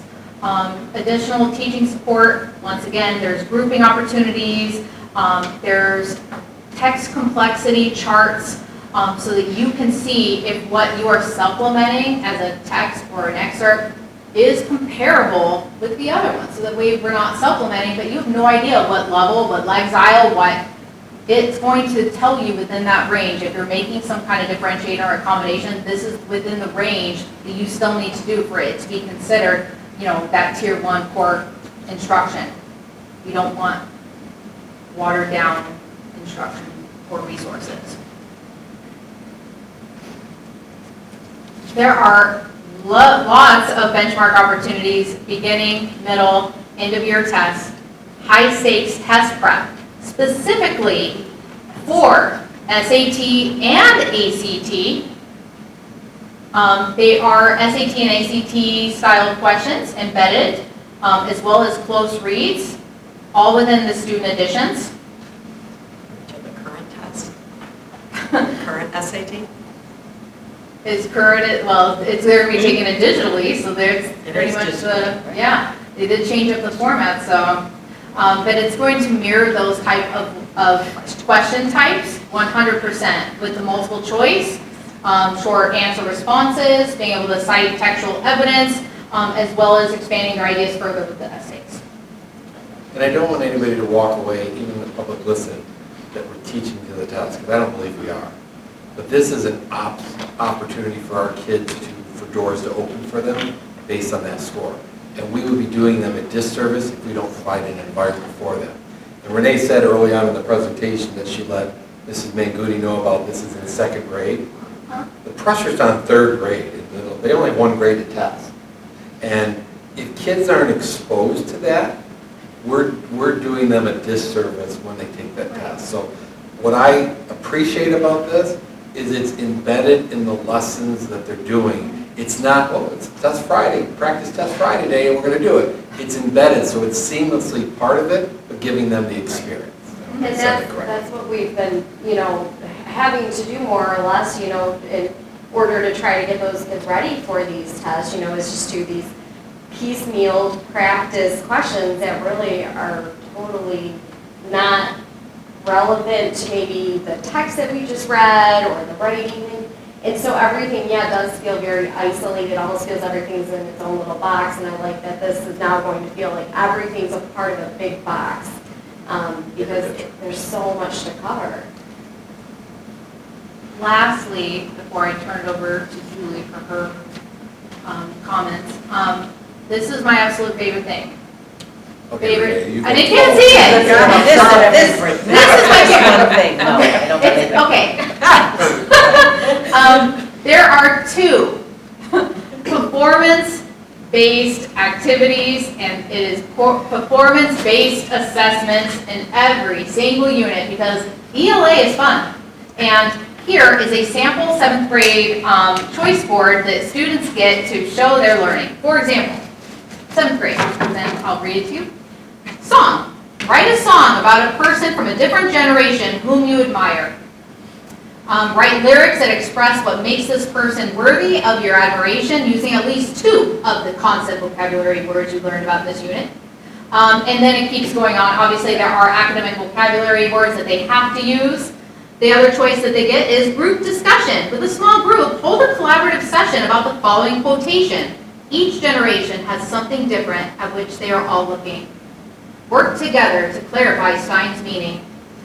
They can also do a visual display. Create a poster that focuses on the quotation from one of the unit selections. Around the quotation, add your own writing as well as photos, drawings, or pictures from magazines to emphasize your ideas. The sample one in 11th grade is creative writing. Imagine that a contemporary person, someone you admire, were to meet one of the speakers or writers from this unit. Write the script of their conversation. The visual expression. Imagine the text in the unit were to be organized into a separate anthology. Design a book cover that features an engaging design that captures the idea and moods expressed by the various authors or speakers. There are choice boards and project ideas embedded in every single one of it. That's the best part because, like you heard tonight, that's what they remember doing. And yes, they're going to love reading all the great, amazing stories and lessons, but what they're going to walk away doing was that they had the autonomy to be able to make projects and actually curate and do something with what they've learned. One of the coolest features that they have here is they have cool podcast. They have a current event podcast that relates to things that they could be reading. It links right in. It has, oh my gosh, what is the one thing with the, no, I'm not gonna go through it. I guess I'll have to share with you another time. Another thing that's really cool. I want to say it's the hook and reel inspiration videos, but, oh, no, I got it. There's a multimedia area where students are able to create their own podcasts or movies based on the units that they are doing. Literally, they go into this multimedia studio, they're able to have discussion boards through podcasts, and really like media art-based projects. Think of the kids that we, think of the kids that we service in this district. We have just recognized the top 10 tonight, and every single one of them, I could see them picking a different way of demonstrating their knowledge, based on just the little we know about them today. Think of the students that are all hands-on, you know, in all ends of the class. What the intent here is, it's about being able to demonstrate the content mastery in a way that fits for that student. That works for that child. And this is what, you know, as a teacher myself, this is what we often struggle with, trying to find how do you do it. It's giving the teacher guidance right here of, here's ways you can do it. Now I know our teachers are going to go beyond this and come up with other ways that they would like to see, but it gives them a framework to try to make sure every student, even that student that's struggling in reading, they may have mastered the concept and they're still working on the phonics part of it and the actual fluency, but they got the concept. So how do you provide it? So, okay, I'll turn it over to you, Ms. Nader. Well, I mean, good news is we pretty much hit everything that I already wrote on here for the most part. I just wanted to just kind of say a couple of things just from, you know, my background and everything. So I've been teaching for 18 years. It's my 3rd year here, and just so much has changed, even just technologically speaking, you know, with the AI and everything, you know, just so we're constantly changing, and it was very interesting. I did my student teaching here back in 2005, and we have the same textbooks that were then now. So I was so excited to be part of this team to, you know, evaluate, you know, what are we working with, what what are our options, and just to give you just some numbers too, you know, so at the 9th and 10th grade level, you know, I teach 3 sections of English 9. There's more than 50 standards and substandards that we meet, and we're covering everything from fiction, informational text, language usage, vocabulary, grammar, speaking, listening, persuasive techniques, rhetorical devices, argumentative writing, narrative writing, explanatory writing, citations, etc. And it's so hard to make it feel cohesive and authentic and seamless. And so after listening to all of these programs, you know, it definitely was a team effort. You know, we sat with the middle school teachers, and all of us were on board with my perspectives. We just were just blown away by what it had to offer, not only for us as teachers, but also for the students as well. And you know, as a teacher and a parent of students in the district, you know, my focus is on making sure that we're meeting those needs and that we're, you know, really updating, you know, staying current and providing them with what they're going to need to not only be successful in high school, but then beyond as well. You know, I served on the ESL support team last year, and so I know for me, one of the things that stood out was the multilingual. So I just, you know, little things like that are actually a lot bigger than we can even imagine. The differentiated instruction, I'm just going to tracking some of my extra notes here. Performance-based assessments, ready to access exit tickets, just, you know, to check in with those kids quickly. Because that's a big thing too, is just always wanting to make sure we're checking in with those students, and sometimes, you know, the day gets away from us, or we don't have that opportunity. And also then, as the high school co-chairperson for school improvement, I'm also really invested in, you know, tracking, you know, our students' academic growth. And I love that this is ready-made quick to access data, you know, that we can just easily look at. We don't have to create, you know, all these extra forms and separate things. Everything's just right at our hands. So on behalf of the whole English department, I hope you will consider approving the purchase and implementation of my perspectives. I really do believe that this program is going to help both the teachers and the students succeed. And especially with the 9th graders, you know, just making that transition from middle school to high school is, you know, socially is one thing, academically is another. And it's every time we can do something that makes it feel like, you know, we're all on the same team, we're all doing the same thing, I think it just leads to their success, you know, down the road.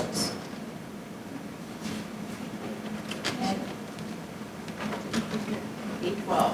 Okay. And so, price. So, the Cadillac. What does the Cadillac cost? So, you can see here the MyView ELA K5 5-year subscription comes out to $128,091.72. The District My Perspective 612 5-year subscription comes out to $129,120.48. So we have about $150,000 in the curriculum budget for new adoption. Yep. Ready? So obviously we know a year in advance that what the next area that's going to be reviewed is, and so knowing that ELA was coming up and such a big piece, I wrote a grant and I got it, 35J. So we got the entire elementary curriculum paid for.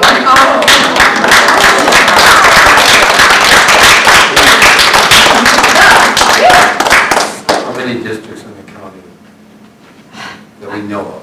That I know of one other.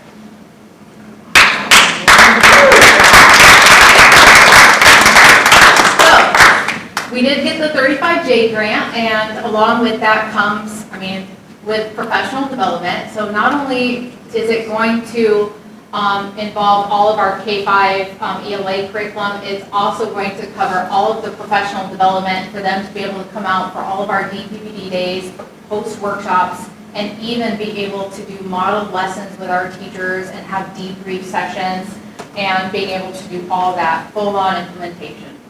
That's just Now, going back to this, we can afford the 612 5-year subscription. So,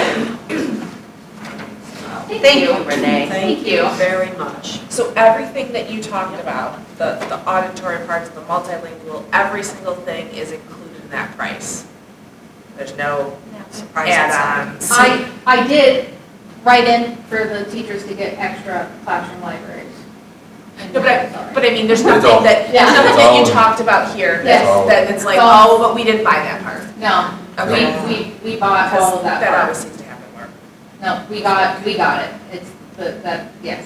Okay. So- It would be all inclusive if you were to And say then yes. next year, they have an update that they're run. Does this include any updates that they run? This is actually the 2025 model. Okay. So this is literally, can you smell it? The new car smell? That's it, that's the new car smell. Okay. 2025 version. So I think it's important for the board to know. Pardon? We would roll this out next year. So I think it's important to know the process that Renee talked about at the beginning. At no time did a dollar value ever come into conversations with staff. It was about finding what's the right materials, the right resources that we need to give our students the best chance. Now, behind the scenes, probably sleepless nights for Renee, and we were okay. Plan B, Plan A. If we move the money for this out of the the set aside, put it here, and we buy us a year here. We had all our A, B, C plans, but Renee's ambition, her strive to apply for grants, and I believe this has put you over the $1 million mark. So one of my goals, because I was to bring in $1 million extra to the district. And with this, I officially got notice last week, I got 97, so I believe I'm at the 1 million mark.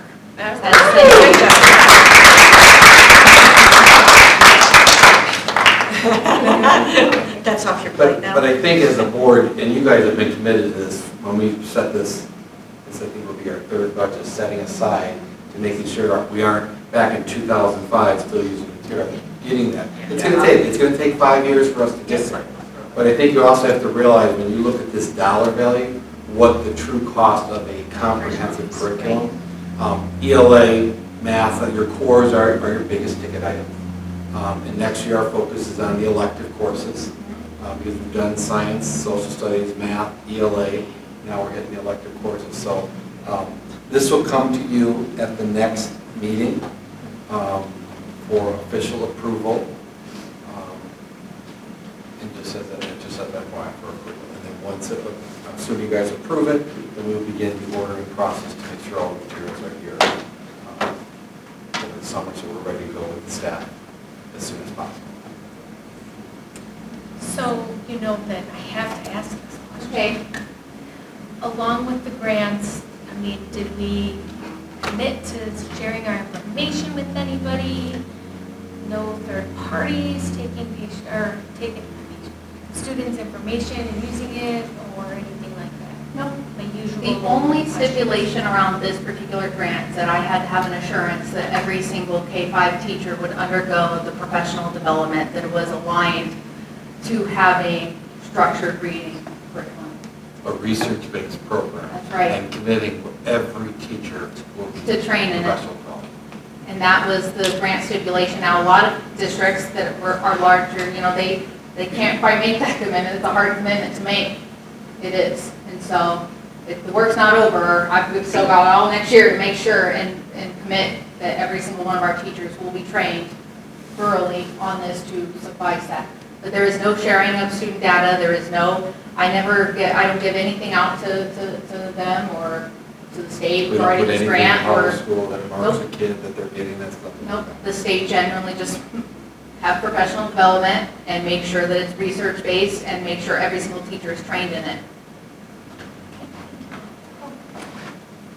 Any other questions from the board?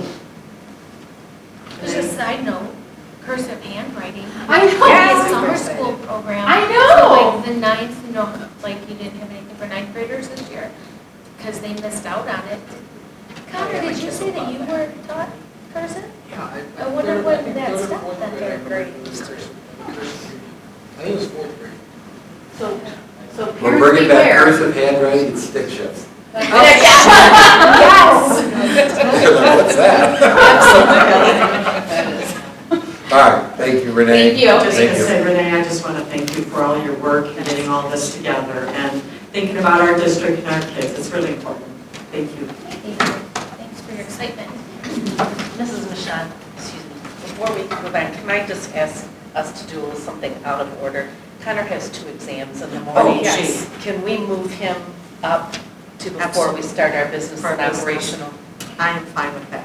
Is So everyone else Connor, okay with that? I believe this is your last one, right? It is. I do want to thank you, and well wishes to thank you for your commitment to our board and helping us I'd like out. to thank you So. guys so much. Last year, you guys given me so much opportunity. I can't thank you guys enough, so thank you very much. All right, so starting off, the Lee School, they have a bunch of fun events lined up to close out the year, starting out with their field trips, their color runs. Third graders are getting to have a pizza with the police to send them off to middle school. And then 10 of our students are receiving bikes from the Richmond Mason for a reading competition. And then students enjoying the Science Alive and exotic zoos in their classrooms. In the middle school, all grade levels are either finished or will be finishing their state testing and benchmark assessments. We're very proud of all of our RMS students for their hard work and grateful to our staff for the flexibility with testing schedules, which give all of our students the best opportunity for success. Congratulations to Max Trombley and Aubrey Brickle for took second place in the county in their Science Olympiad event on Saturday, May 11th. And our RMS track team continues to do well as they move up through their season. The first annual RMS Film Festival is this Wednesday, May 15th, 2024 at 6 o'clock. We hope you can join us as our students premiere the movies that they have been working so hard to produce. All 5 fifth grade classes will attend at the One Room Schoolhouse this week, which provides experiences for our students that demonstrates what life was like for many students many years ago. And then all of the English teachers will participate in their final professional development for the year. And on Friday, May 17th, our 7th graders will attend a trip to Greenfield Village. This class was unable to attend this field trip in 5th grade due to the COVID-19 virus. And the students are looking forward to experiencing the wonderful things Greenfield Village and the Henry Ford Museum have to offer. In the high school, we have had an exciting past couple of weeks, which included prom at Macrae's, as well as weeks worth of events such as the mock accident that was also hosted by SAD and Mr. Galore. We just celebrated our 5th year early College of Macomb students at the graduation ceremony this past week and are busy getting enrolled, students enrolled in dual enrollment through Macomb Community College for next year. Some upcoming important dates: choir concert on Tuesday, May 14th at 7 p.m. The class of 2024 last day, the luncheon and walkout on May 15th. Class of 2024 award ceremony will be Thursday, May 16th. The class of 2024 graduation will be May 22nd. And then NWA testing will end next Friday on May 24th.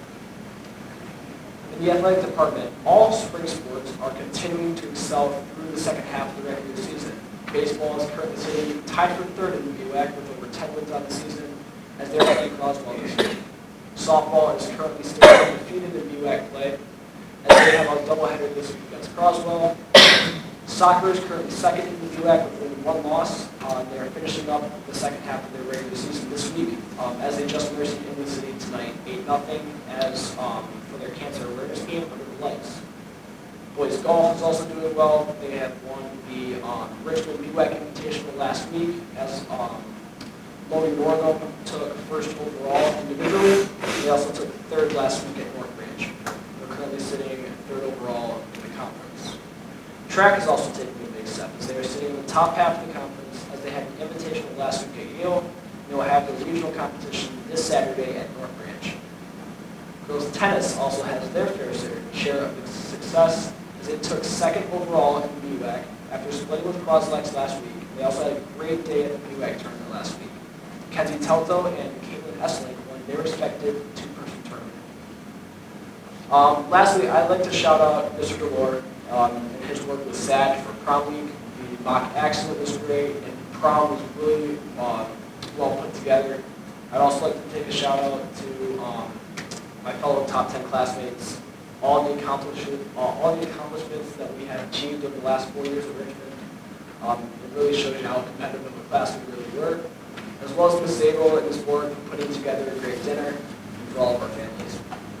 And that is all. So thank you guys very much.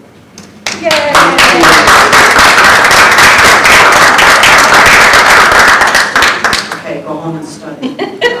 Studying. Sorry. Is this the last one? Yeah. Let's get a picture. Sorry. We gotta get a picture. Alright.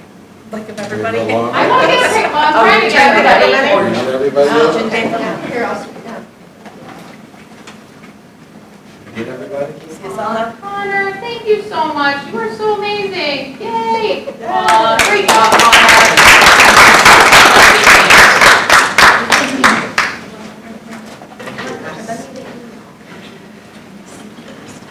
See you at graduation. Yes, or, well.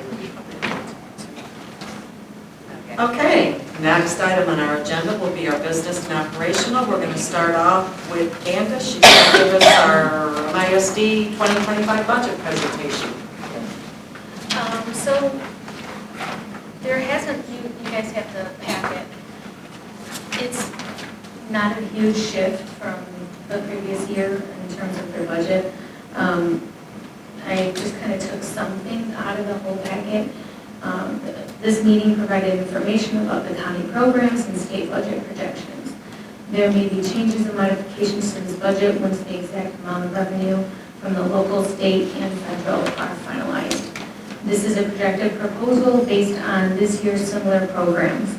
The budget document that we all have is broken down into 3 main sections. General fund, which overall no changes from previous. The general fund funding comes from the local, state, and federal sources as well as transfers. The bulk of local revenue comes from property taxes levied from Macomb County. State revenue enters the MISD in the form of state school aid, and the federal revenue is directly related to the number of federal projects and grants operated by the MISD. The transfers represent money the MISD collects from other schools. So that's the general fund. And then the second one is special education fund. This includes everyday salaries and benefits of the special education staff, as well as the supplies and purchase services for each of the facilities. Number 3 is the capital projects fund. This budget section includes the 2022 bond approval for the construction of the state-of-the-art for the replacement of the Ocean facility. This project most likely will not be finished until 2025. This outline also includes general operations and maintenance of the different facilities and the cost of the many services they provide for each district. Power school support, CTE programs, etc. So that's the capital projects fund. The recap basically is they will continue to provide and support the Grow Your Own Teacher Cadet program in response to the shortage of the teachers. They are also coordinating programs for paraprofessional employment opportunities. Their services impacts 21 districts, 17 charter schools, and approximately 117,000 students. And good news, no reduction in the special ed services. In fact, they're adding 6 new AI classrooms throughout the county. They're currently looking for space in the county for this expansion. So there hasn't been a lot of changes, really. Just kind of broke it down. It's color-coded in the real book. But those are the main topics. Thank you. Any questions for Candace? Thank you, Candace, for going. So I just want to clear for the board, for the resolution, in your packet, there was 3 resolutions. Am I correct to make the assumption that this will be a resolution to approve the budget as presented? Yes. Okay, that will be the resolution that will be in the next board meeting. Okay, next item on our agenda is our continuation of our 25 budget discussion. Mr. Walmsley. Okay, Tammy's going to come up and join me. Since our last board meeting, we have received the House budget.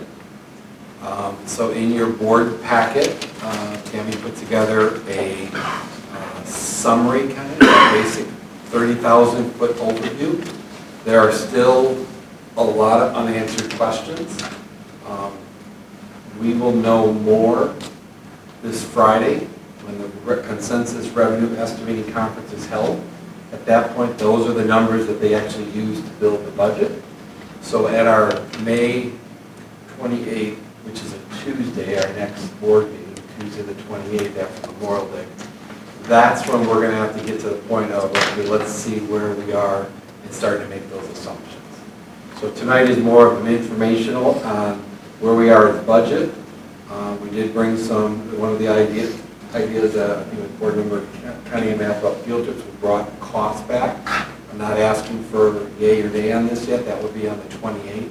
And then the other one that will come at the 28th, because we're still meeting with each group, are supply budgets to see if any of them need to increase or decrease based on the current year and unique expenses. So, Tammy, I'll turn it over to you to go over the House budget. Okay, good evening. The House budget came out on April 25th, which was 3 days after our last meeting. So to just do a quick comparison, for the foundation allowance,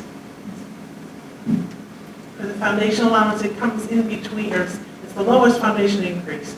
proposed by the House. The Senate and Governor, Senate was the highest, Governor is in the middle. So I'm not sure which one we'll end up with, but you'll have to decide which one you want to use. It'll still be an estimate by the time, I believe, by the time we finalize our budget. Some of the impacts in comparison, there's 3 columns. There's one of the Governor's proposal, the Senate proposal, and you can see that they all propose a foundation increase. There's an increase in the special ed foundation under the House proposal that is not in the other 2 proposals. The Governor was the only one that included a 23G allocation with Michigan Kids on Track. Section 147A is our mixers cost offset. You can see the Governor proposed an increase, and the Senate or the House also included an amount in their proposal, but nothing was in the Senate proposal. All 3 proposals have an increase in 31A, the Senate's being the highest, the Governor's being the lowest, and the House kind of in between. All 3 also include a 104 benchmark assessment. Again, Senate being the highest, House and the Governor virtually the same. Bilingual education, there's nothing provided in the House proposal, while there is in the Governor and the Senate. Senate was the only one that proposed the next 3 items, which is district libraries, FAFSA completion, and the literacy funding. And then the Governor was the only one that had this increase in the 61A vocational ed funding. There's some small increases proposed by the Senate in rural and isolated districts early on in voc ed. But they didn't break out voc ed separately, it's included in that number. So in any case, the numbers are in total, when you add them all up, are very close. With the Senate's being slightly higher than the Governor, and then the House proposal being the lowest.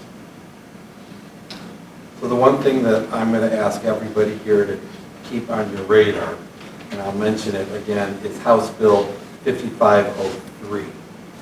And you've heard in audit reports, you've heard in budget after budget since probably 11, 12, the unfunded liability for MIPSers. Well, that House bill, the healthcare portion of retirees is now funded. Is now what? Is now funded, fully funded. Not the pension, the healthcare.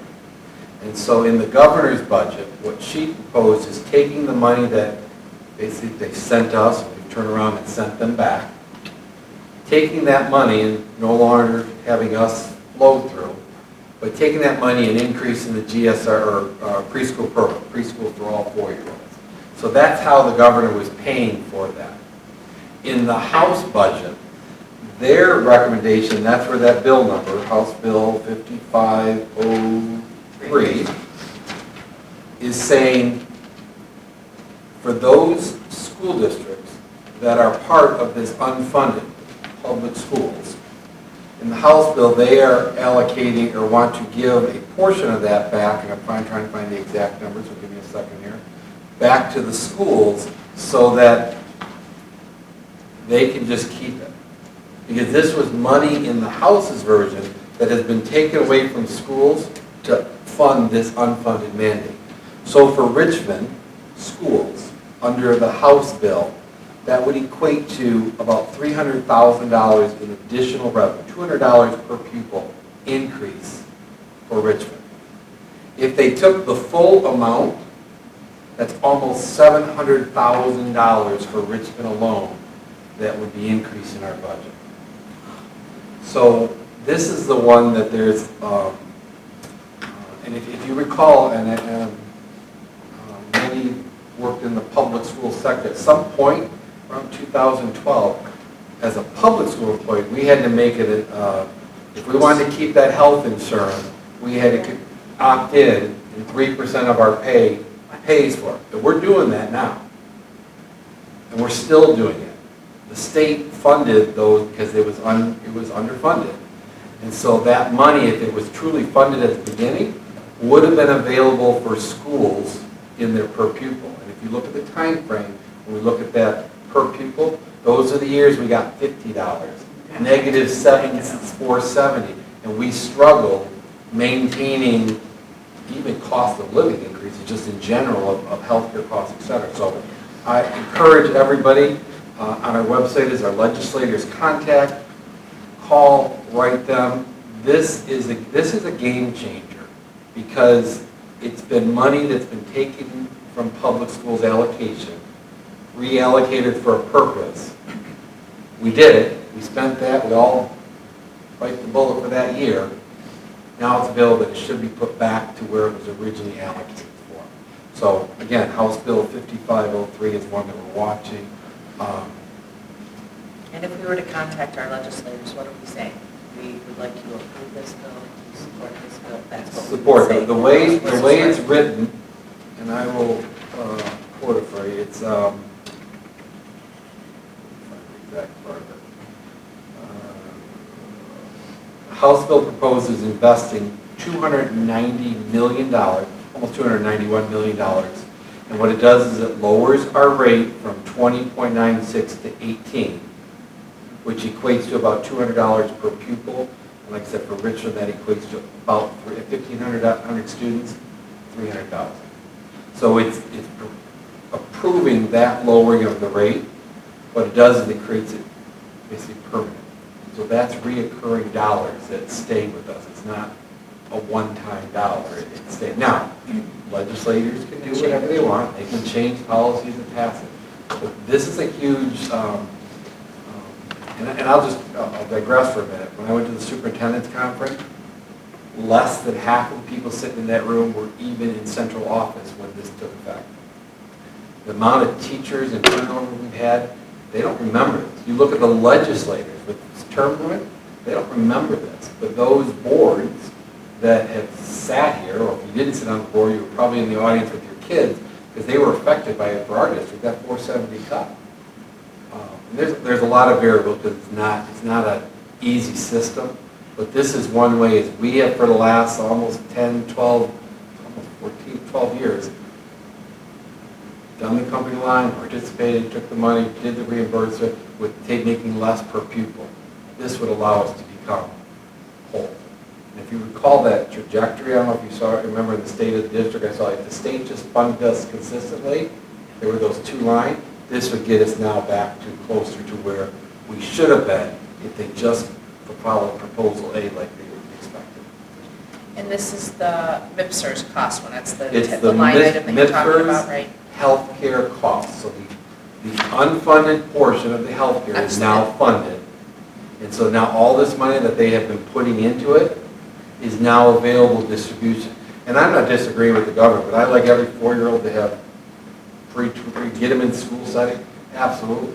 But that's the But line this has item been on on the here, backs right, of the MIPSR's one. school districts, yeah, the MIPSR's healthcare, MPSERS.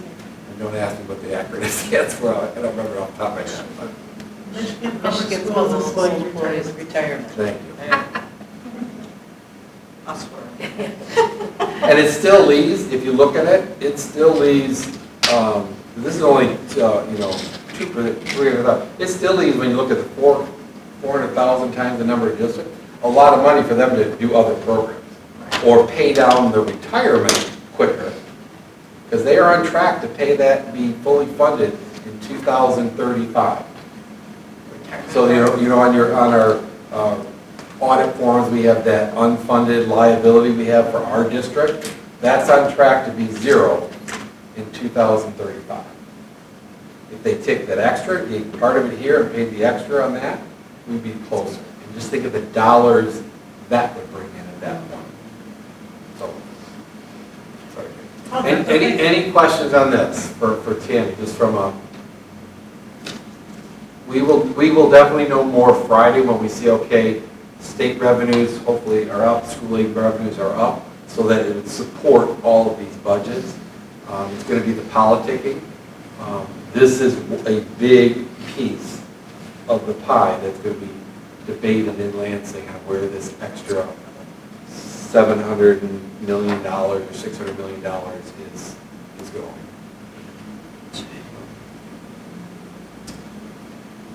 Okay, I'm going to go to the field trips. Yep. All right, so Tammy and I sat down last week to kind of outline, okay, this concept, and if I was wrong, Board Member Cunningham, let me know. was what would it cost if we wanted to give every grade level a field trip, pay for the field trip cost, the transportation side of it. So I think it's important for everybody to know or at least the process. In 2015, we went from charging the personnel cost to just a per mileage rate. It was $4.05 for 14-15. That cost was taking the total transportation cost divided by the total mileage from the previous year. So it would have been the 12-13 school year. Yeah, the 12-13 school year went to 405. In 16-17, we reevaluated again, and our costs, obviously, costs go up. Fuel goes up, personnel costs go up. Went to $4.50. We have not done anything since 17-18. So in 2023, 22-23, in the fall of that year, we reevaluated, and our per mile cost is $5.76. So for instance, if there was a grade level that took a field trip and they needed 3 buses, and we'd use an average of 100 miles, 50 miles there, 50 miles back. Again, there are some that are more, many that are less. It would cost them about $1,700 this year to go on that field trip with 3 buses. If you did every grade level gets 1 trip. We have 13 grade levels. The total cost would be $22,000 that we would not be collecting from schools. So now you got to figure out the driver cost. So if we look at, this is their current rate, this is their projected next year's rate. I'm going to go by next year since that's the budget. They make $22.69 an hour. They are available 6 hours a day, basically 8 to 2 window. So we can get them back here for dismissal and so forth. There's roughly 3 buses at grade level, sometimes you can get away with 2. 13 grades. The projected cost is $5,300 in payroll costs. And you add FICA, which is about 50% of that on there. The total payroll cost is $7,000, almost $8,000.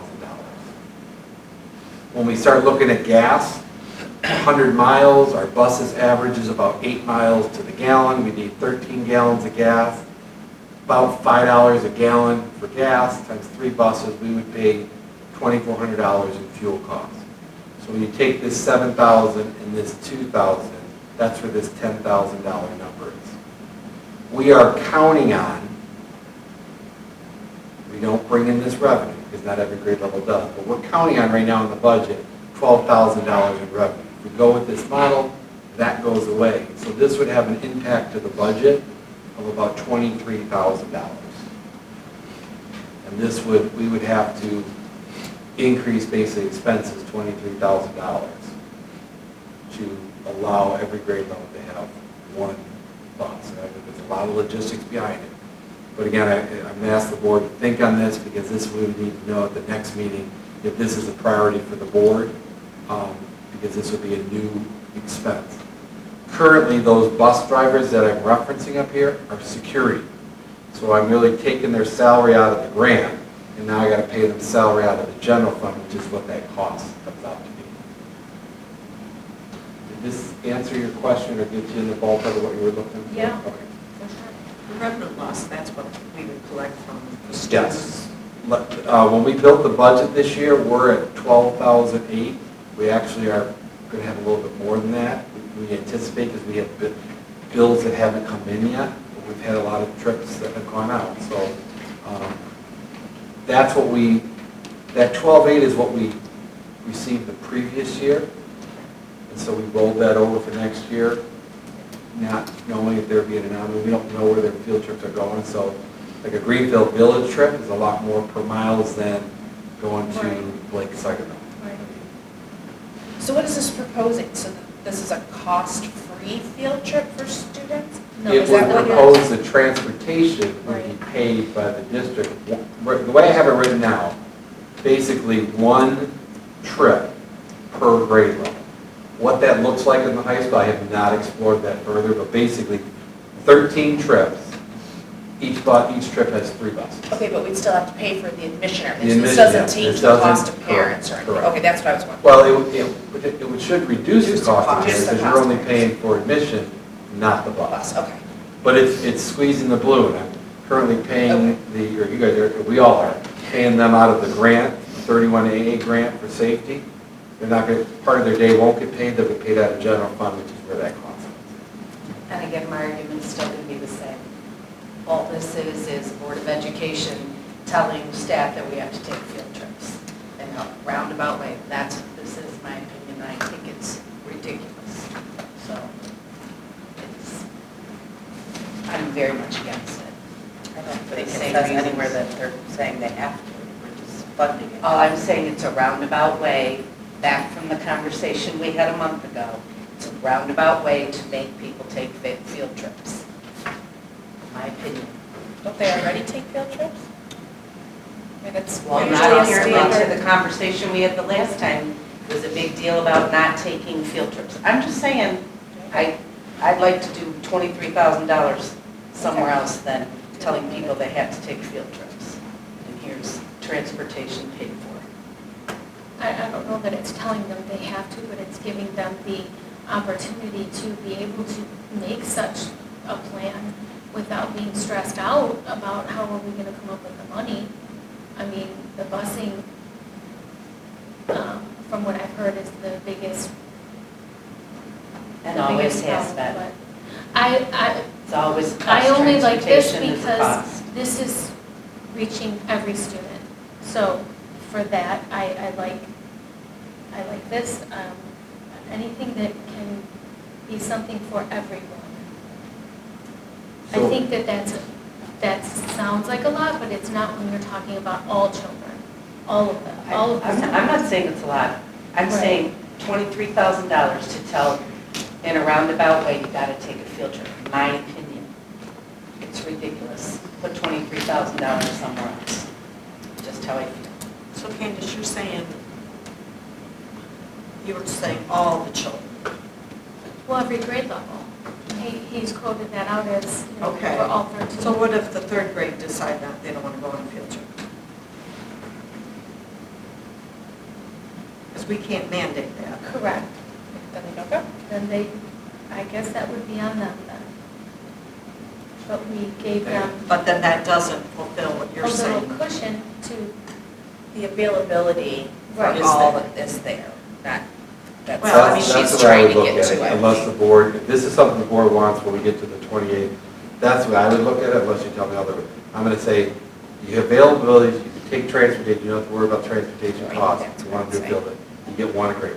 Again, I preference, I don't know what a grade level looks like at the high school, because I haven't had that conversation. I don't know what ninth grade looks like, I don't know what 10th grade looks like, and it might be something different. But basically, we're looking at, when you look at 39 buses are available to do something.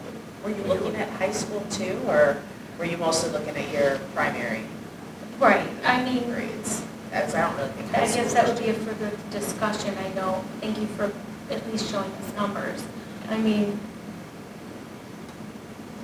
the average grades, I mean, you know, I'm sure that high school grades could come up with something fun to do.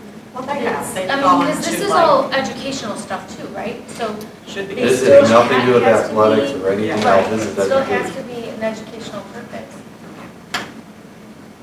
They've So gone now out we're going to tell them there has to be an educational purpose? I What think happened that, if it- wasn't that already? Okay, sorry. Field trips already No, are somewhat.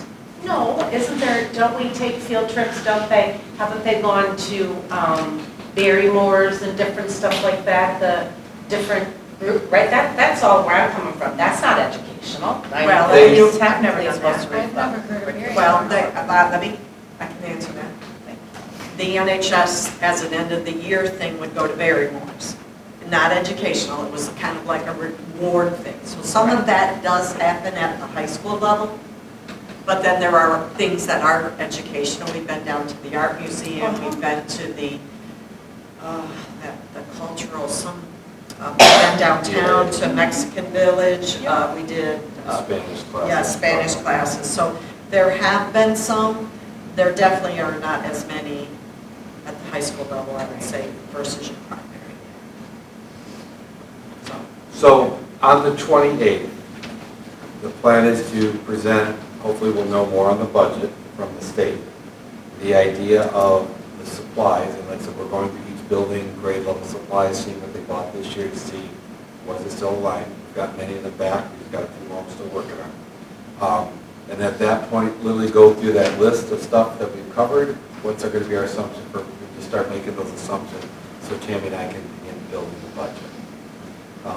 You know, we've got a couple of retirees, I'll talk about, we know in the current scheduling that we're at in the draft part right now, we have 2 retirees that we will not be replacing. They're going to be absorbed with, but that still leaves a couple openings that if we needed to tighten up, we have the ability. But that will be on the 28th, that conversation. That's really our, if there's anything you guys need, more information or want, that we haven't talked about, some unique program, that's I what we asked about the subs in the buildings, did we, last The time? subs in the buildings I have, oh, in terms of the total cost on that one? Per, Yeah, how many subs? No. You talked about, I asked at the last meeting for information, you had talked about the subs that we've had in each building, that, what's the word that they are? Long-term, the building sub? Permanent, yeah, those, and you talked about, a few months ago, about those slowly going away because of the funding, and my question was, what would it cost to keep that? Because I think that's beneficial to us, to know that we've got somebody in that building. So that was my, I thought I was going to get that. That is about 29,000. When you look at the sub cost versus the. To have one in each, about $29,000 per building. No, it's, I will get that to you before the next meeting, Okay, and then we'll talk thank about you. the next meeting. Okay. Because I'll break it down by building so you can see how much the total cost. Does anyone else want to request any information before we go into that budget? And I realize it is hard because there's so many unknowns with the state. So the last thing I just want to go over with you, it's not, thank you, Tim. I put out in front of you a chart, or Cindy put in front of you a chart, and for the community, this chart, if you go under the superintendent's tab, is right down at the bottom here. And I got this at a conference I went to at the beginning of May. And I know it's a lot of information, there's a lot of lines and a lot of dotted lines and so forth. But it's based on the current year's budget, where the first column is how we gather revenue as a state. The second column is once we have the revenue, where do they allocate it as a state? And the third column is once it's been allocated, what's the expense? So when you look at this chart, and I'll start on the left side, business taxes and all of these dollar values are in the millions, as it says in the top. Business taxes generate 247 million. The income tax generates 11,889 million. Liquor, beer, and wine taxes generate $280 million in the state. Again, the sales tax generates $9,413 million in the state. The education tax, which is the property value, that's the expectation, everybody's going to levy 6 mills. And we get it for our property tax and the per pupil, the blend of that gives us that 6 mil. Generates 2,360 million. Lottery generates about 1,280 million. Real estate, when you transfer property, casino taxes, exercise taxes, tobacco. So this is where, and the list goes on. This is, we raised about $38.2 billion in revenue for the state. Okay. Then as you're growing from left to right, you'll see a lot of straight lines, solid lines, and you see a lot of dotted lines. Solid lines, it says up here at the top, are constitutionally protected allocations. Dotted lines are statutory, which means the legislators can move that money. There's a lot of dotted lines. So that's where being aware of where these funds are coming and going is important. But once all the revenue comes in, it then now moves to what fund they're going to put in. General fund, which is unrestricted, the legislators can do whatever they want, is $13,413 million. The rest of the budget you see is all restricted funds. It can only be used for the purpose of that fund. So you got the school aid fund, you've got revenue sharing fund, you got the healthcare fund, you got the transportation fund, and you got others. So this will give you, if you look at just the school aid, where all the money, this dotted line, this green one here, comes from taxes, income taxes. This next dotted line comes from liquor, beer, and wine taxes. This constitutional solid line is from the use tax. The sales tax, 2% of the sales tax goes right to the school aid fund. Just going on this dotted line, a little bit of the education, that's that balancing of the 6 mil property tax. Lottery transfers, so when they go on so many billion worth of lottery were sent to public schools, that's true, it's right there, but it's also a dotted line, and there's other dotted lines. Real estate, a little portion of that revenue goes to the state. So you can kind of see what makes up each bucket, and then from there, what the general fund allocates, what the state school aid allocates. And the state school aid, you'll see this little bit of blue right here on the side. That's because a little bit of general fund goes into the state aid. Okay. When you look at like transportation, the majority of it comes from this fund, but you see this little bit of gray here, it's coming from other funds. Okay. When you look at this, the expenses exceed the revenue because there's a lot of carryover in funds that don't get spent and so forth. They do a balanced budget every year. But I thought it was an interesting document to understand where the school aid funds come from that we talk about so often, as well as all the state. And this is the current year's budget. So more just informational. This was based on this FY, it was created in February of 20 was the framework, but they adjust the numbers for the current budget. So there's more information. So when I say we need an advocate, it's probably one of those dotted lines that they're attacking. So when you might hear the legislators passing tax abatements and so forth, well, if you're reducing property tax that you're coming in, it's going to affect the other funds that rely on that. It's interesting because it shows the lottery one, you know, it's the dotted line or whatever, but it's totally green. There's no other lines going anywhere else, so where are they putting it? It's not all coming to schools, where else is it going? And if you were to look at... They take it, give it to other places. They're reallocating year to That's year. the whole big lie. If the lottery is truly going to the state aid fund, school aid fund, that is true, that's a fact. All of it? All of it. But if you looked at this school aid, when the lottery first started, you'd see a lot more blue here, because it was coming from the general fund to the school aid.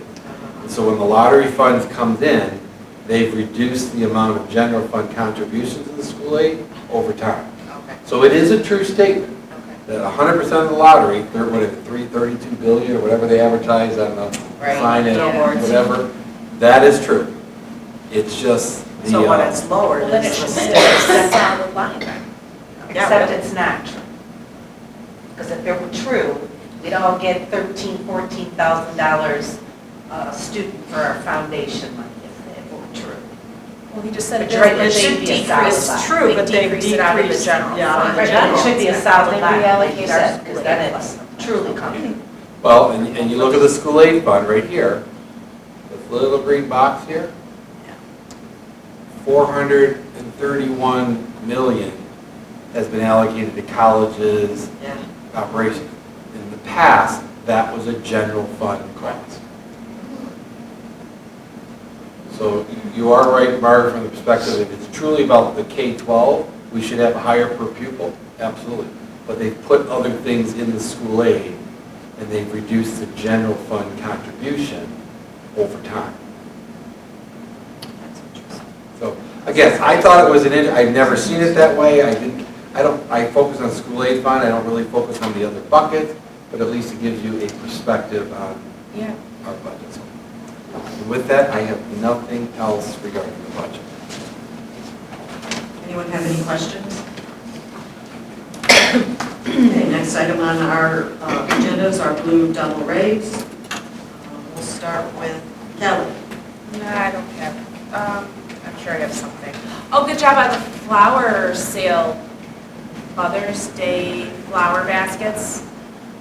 They sold them, yep, wrestling and track, they sold them all out. On Saturday, Coach Berg was blasting everybody's phone that has Remind through every avenue that he had. And I was on my way to Kroger and hadn't passed 32 Mile Road yet, and I got like, boom, boom, boom. I was like, okay. So I turned and I came and bought a bunch, but, so yeah, they sold out on Saturday, so that was good.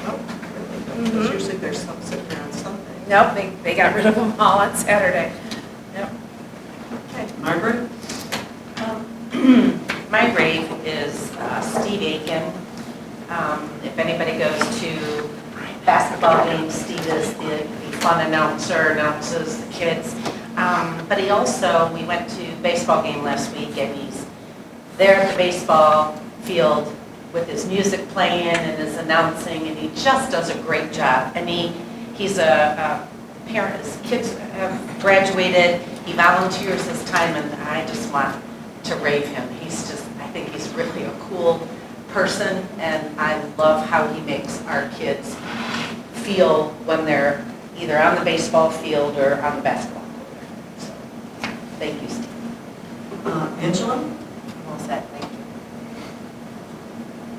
Candace? Yes, I'd like to send a shout out and a rave to Lizzie Holcomb, who is currently busting her butt on the athletic boosters concessions. I've had to help her a couple times for the track meets on Thursdays, and she's usually all alone in there. And she works very hard to try to keep that open for all the kids and adults that come from other schools. I know I've now traveled up to a couple for their meets, and there's usually multiple people helping out in those concessions at other places. And she's really done an amazing job trying to keep up, and so I just want to give her a shout out. Thank you. And Danielle? Yeah, I sent an email yesterday, or sometime this weekend, to Miss Nim, our speech pathologist at the elementary school, just telling her thank you for all the work she's been doing over the last couple of years. I know she, prior to coming here, hadn't had too much of the public school experience of doing speech pathology. It was more private stuff.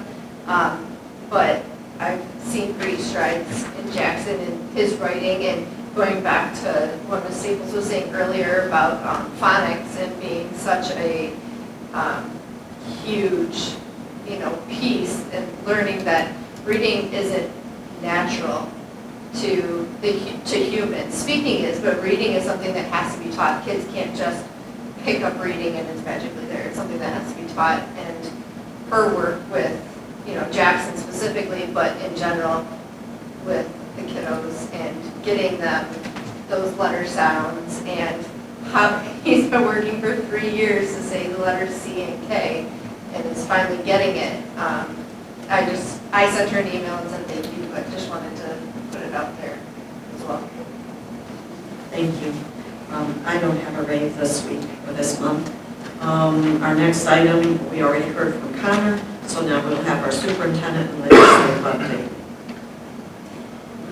Okay, I'm going to create the theme of a celebration, because as I look at all of these, it's celebrating staff and students. So, first of all, since our last board meeting, I want to congratulate the theater class and the afternoon theater program. They put on Little Women, and I can't believe it's been that long, but it was after our last board meeting. It was an absolute phenomenal performance. If you had a chance to see it, kudos to the director, Caitlin Sims, Brian Braun, and the entire students. It was truly outstanding. On Friday, April 26th, I had the opportunity to attend here in the Richmond Middle School There's a student-led group called Youth for Christ. It's led under the guidance of Pastor Jason Pullum. I think I pronounced it Pullum. And Lisa Rand, I don't know if she's here anymore, but Lisa Rand is kind of the staff member that's kind of their liaison. I was astonished to hear the conversation our kids are having. I probably shouldn't be, but how they just openly discuss their faith, how when their faith crossroads with life situations and the challenges or conflicts or personal belief, just their thought process. They welcome all kids. There were kids there that aren't necessarily Christian in nature, but just having that conversation. So their final meeting for this year is May 17th. It was truly a pleasure just being part of it and seeing kids in a non-academic realm. So our plan is to, so long as we have a district liaison again, is to continue this next year. Currently, prior to this last couple of weeks, they've been meeting at Ted's Coney Island. Now they're here after school. The numbers are gone up a couple of weeks, so just a great experience for our kids. You heard about our esports team. They won the Mario Code. I mean, I couldn't be prouder, and as Board Member Telto said, just to see them interacting. High school is a hard age for all kids, and our goal is to find a networking group that they feel welcome and fit in, whether it's robotics or whether it's theater or whether it's e-sport. This is a group that they love it, they thrive in it, they respect Mr. Hill and Kathy Campo, Mrs. Campo. They're just phenomenal, and I want to give a shout out to Renee, her pastor. She brought this to me a couple of years ago, and I said, so they're just going to play video games? And she's like, no, there's so much more to this. And so it was a great day for them. As Connor said, prom was held. My barometer on prom is, were there any incidents? There wasn't any incidents. So our kids looked great. They maintained top-notch behavior for the prom and everything, so kudos to them. Last Thursday, we started the first of our many graduation ceremonies. Board Member Telto and Principal Zabo attended with me to the Early College Macomb graduation. These were class of 23 students who walked last year in our graduation, who now have completed the Early College of Macomb and earned an associate's degree. Madeline Foss, Bethany Capelitch, Haley Carlich, Samantha Malier, I think it's pronounced, and Nathan Pierre. There was 5 of them. 4 of them actually walked through graduation that night. Just to see them, and I don't know if many of you know about this or the community out there, this is a great program. This is kids who, after 5 years, I handed them their diploma last Thursday. They got their associate's degree, debt-free, and they're a year ahead of their counterparts in 2000. And many districts cap this. I don't know if it's true. I heard a district to our west caps it at 3 students. The one family that was talking at the table I was sitting at night. We have taken the position, we have not capped it so long as our budget can withstand it, and certainly we have. So it's just option. And so we had 5 kids graduate. You heard some of them tonight. They're going to be going to do early college programs. So again, just another great activity or option for kids. Last Friday, Mrs. Rio and our social workers, Nicole, Cecil, thank you, I apologize. Araya Spencer and our long-term social worker, Darby Smith, and I attended the Student Assistance Program Network. And basically, it was a combined meeting of our social workers, our countywide social workers and counselors. And the focus was on understanding poverty and the daily strains families and students experience. And I'm just going to take a brief minute. In the morning, they put us through a simulation where they gave us all a scenario. Ms. Rio played the father of the family. I was the 9-year-old son, and I had a sister who had a baby who was living in their house. And they gave you, okay, here's what your rent costs, here's what your food bill costs. And every 15 minutes was a simulation of 1 week. So I had to go to school. And while I sat, and Amy had to sit in her work area for 8 minutes, and then she had to take the rest of the time to go pay bills, get groceries, and so forth. And well, throughout that simulation, they gave us life happenings. Like, for instance, I was at school, and I was sent home because I was sick. Well, then you realize that for some families, having them leave work to come pick their child up is a loss of pay for them based on that situation. or I got the slip for, hey, I need to bring $3 in for school supplies was the card I have, and kind of relevant for what we've been talking about. But when I went back home during the simulation, all of our money was divvied up and I didn't have $3.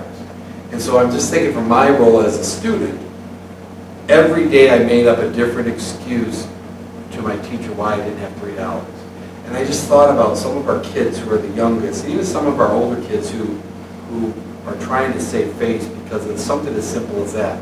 You know, part of our scenario was our car broke down, we had a $500 bill, so we didn't have any money, so we literally hocked our TV. And so it was a scenario that kind of put a picture or a process or an understanding of what individuals who are struggling, who are living, whether it's paycheck to paycheck, or who are just in the poverty situation, go through. And afterward, there was about 80 people from the county there, we all participated, and we debriefed afterwards.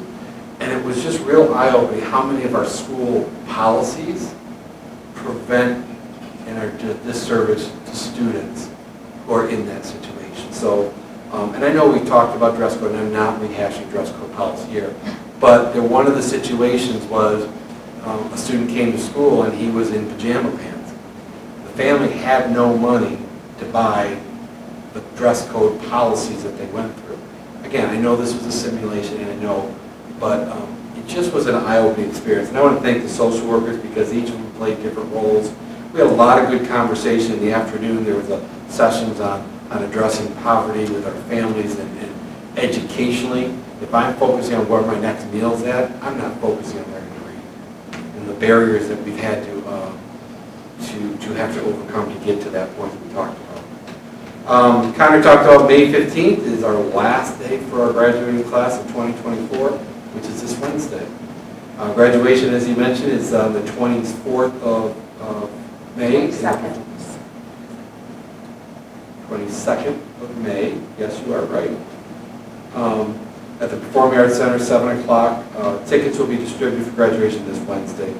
And I know there's some social media that was out there about prom and time served, all that stuff. And I'm happy to say everybody, nobody's being penalized for that. It's all been resolved, working individually with parents. It's surprising. For at least the graduates. We still have the 11th graders that we're working through. Thursday the 23rd is another set of graduations for our IAM students. We have 2 students that are attending, that will be graduating from the International Academy of Home as Richmond students in that program. Ariana and Evan Lavish. Those are our 2 students graduating. So if any board members' schedules changes, just let me know if you can attend that ceremony. Otherwise, I'm disabled and I will be there. The 23rd, which is a week from this Thursday also, is the last day for inductees for the 2023-24 school year. This past weekend was the Congressional Art Show. Aiden Kowalski earned 2nd place in drawing. Junior Jenna Zalowski, and I know I'm pronouncing that right, so I apologize, earned 2nd place for painting. Junior Elizabeth Coker earned honorable mention at the Congressional Art Show. Our Senatewoman Lisa McClain, or excuse me, our Congresswoman Lisa McClain presented the students with their awards this past weekend. There are upcoming awards starting with the class of 20, there are 38, beginning of May 3rd, all the way up to our kindergartners. So just watch for school newsletters. If you need time, we have them in our office. They'll be posted on the marquees. Just a reminder to parents, there is no school Friday, May 24th or Monday, May 27th due to the Memorial holiday. Dismissals, again, normal times for dismissal for half days, 11:05 and 11:15 for elementary school. Legislative updates, just quickly, the Republicans already come through. The House released their budget. They're both going back and forth. The House passed its budget, including the school aid, and it's now on the way to the Senate. So what you saw that Tammy passed, that House Bill 5503 is part of the House budget, so it's on its way to the Senate where we expect, because it wasn't in the Senate's bill, where it's to be.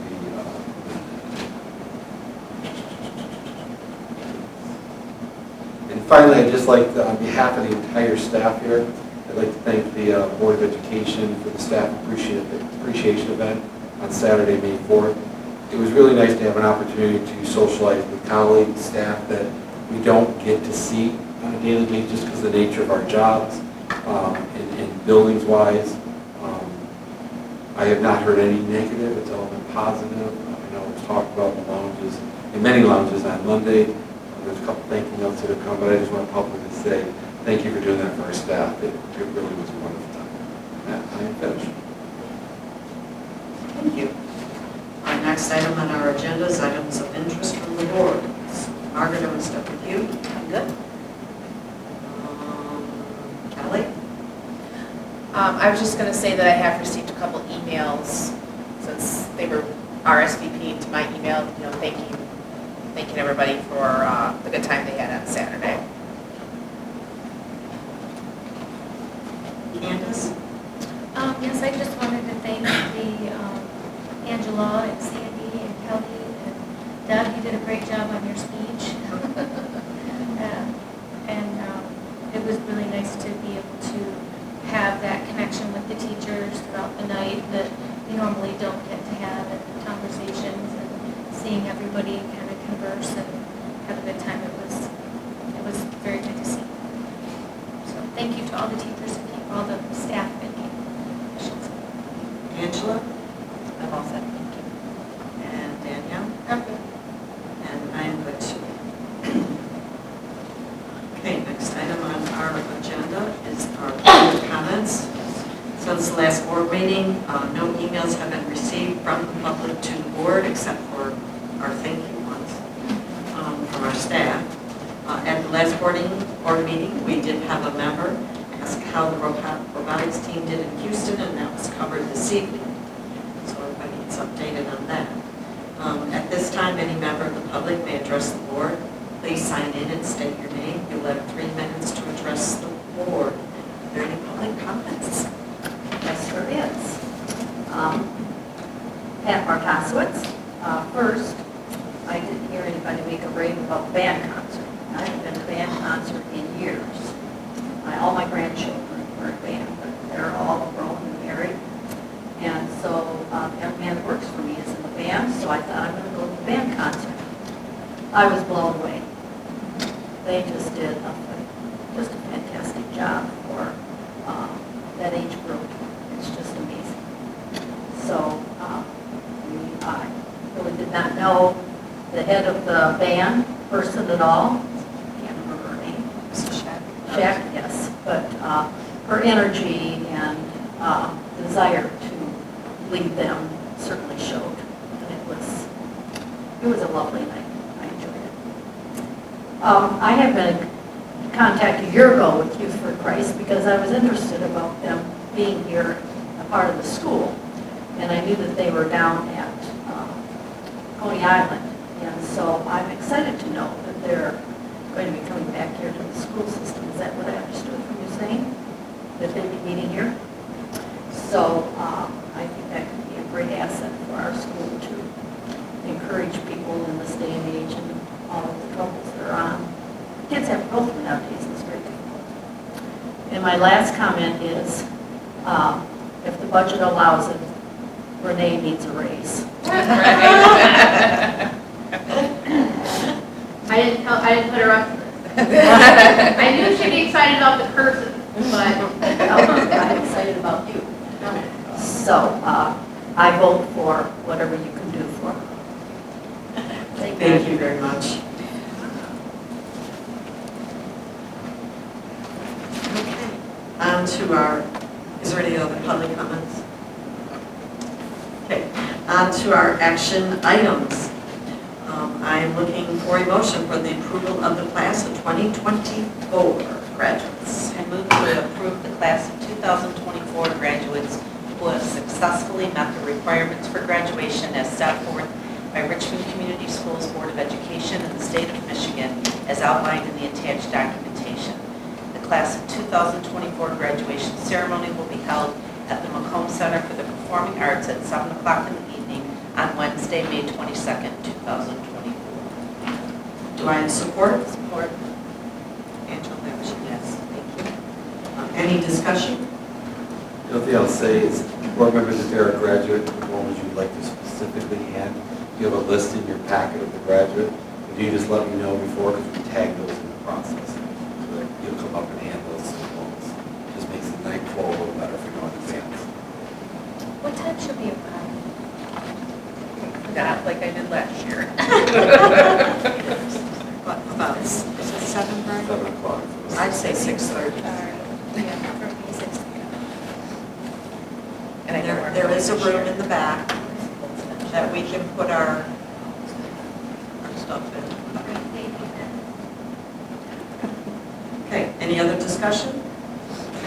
All those in favor? Aye. Opposed? Motion carries.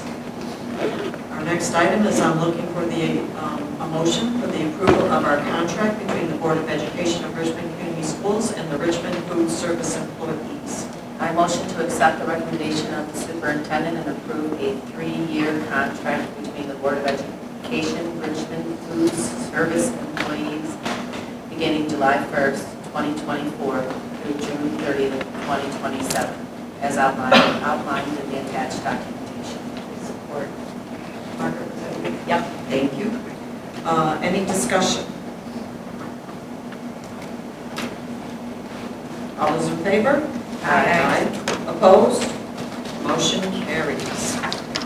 Having no other business, the board will adjourn at 9:51.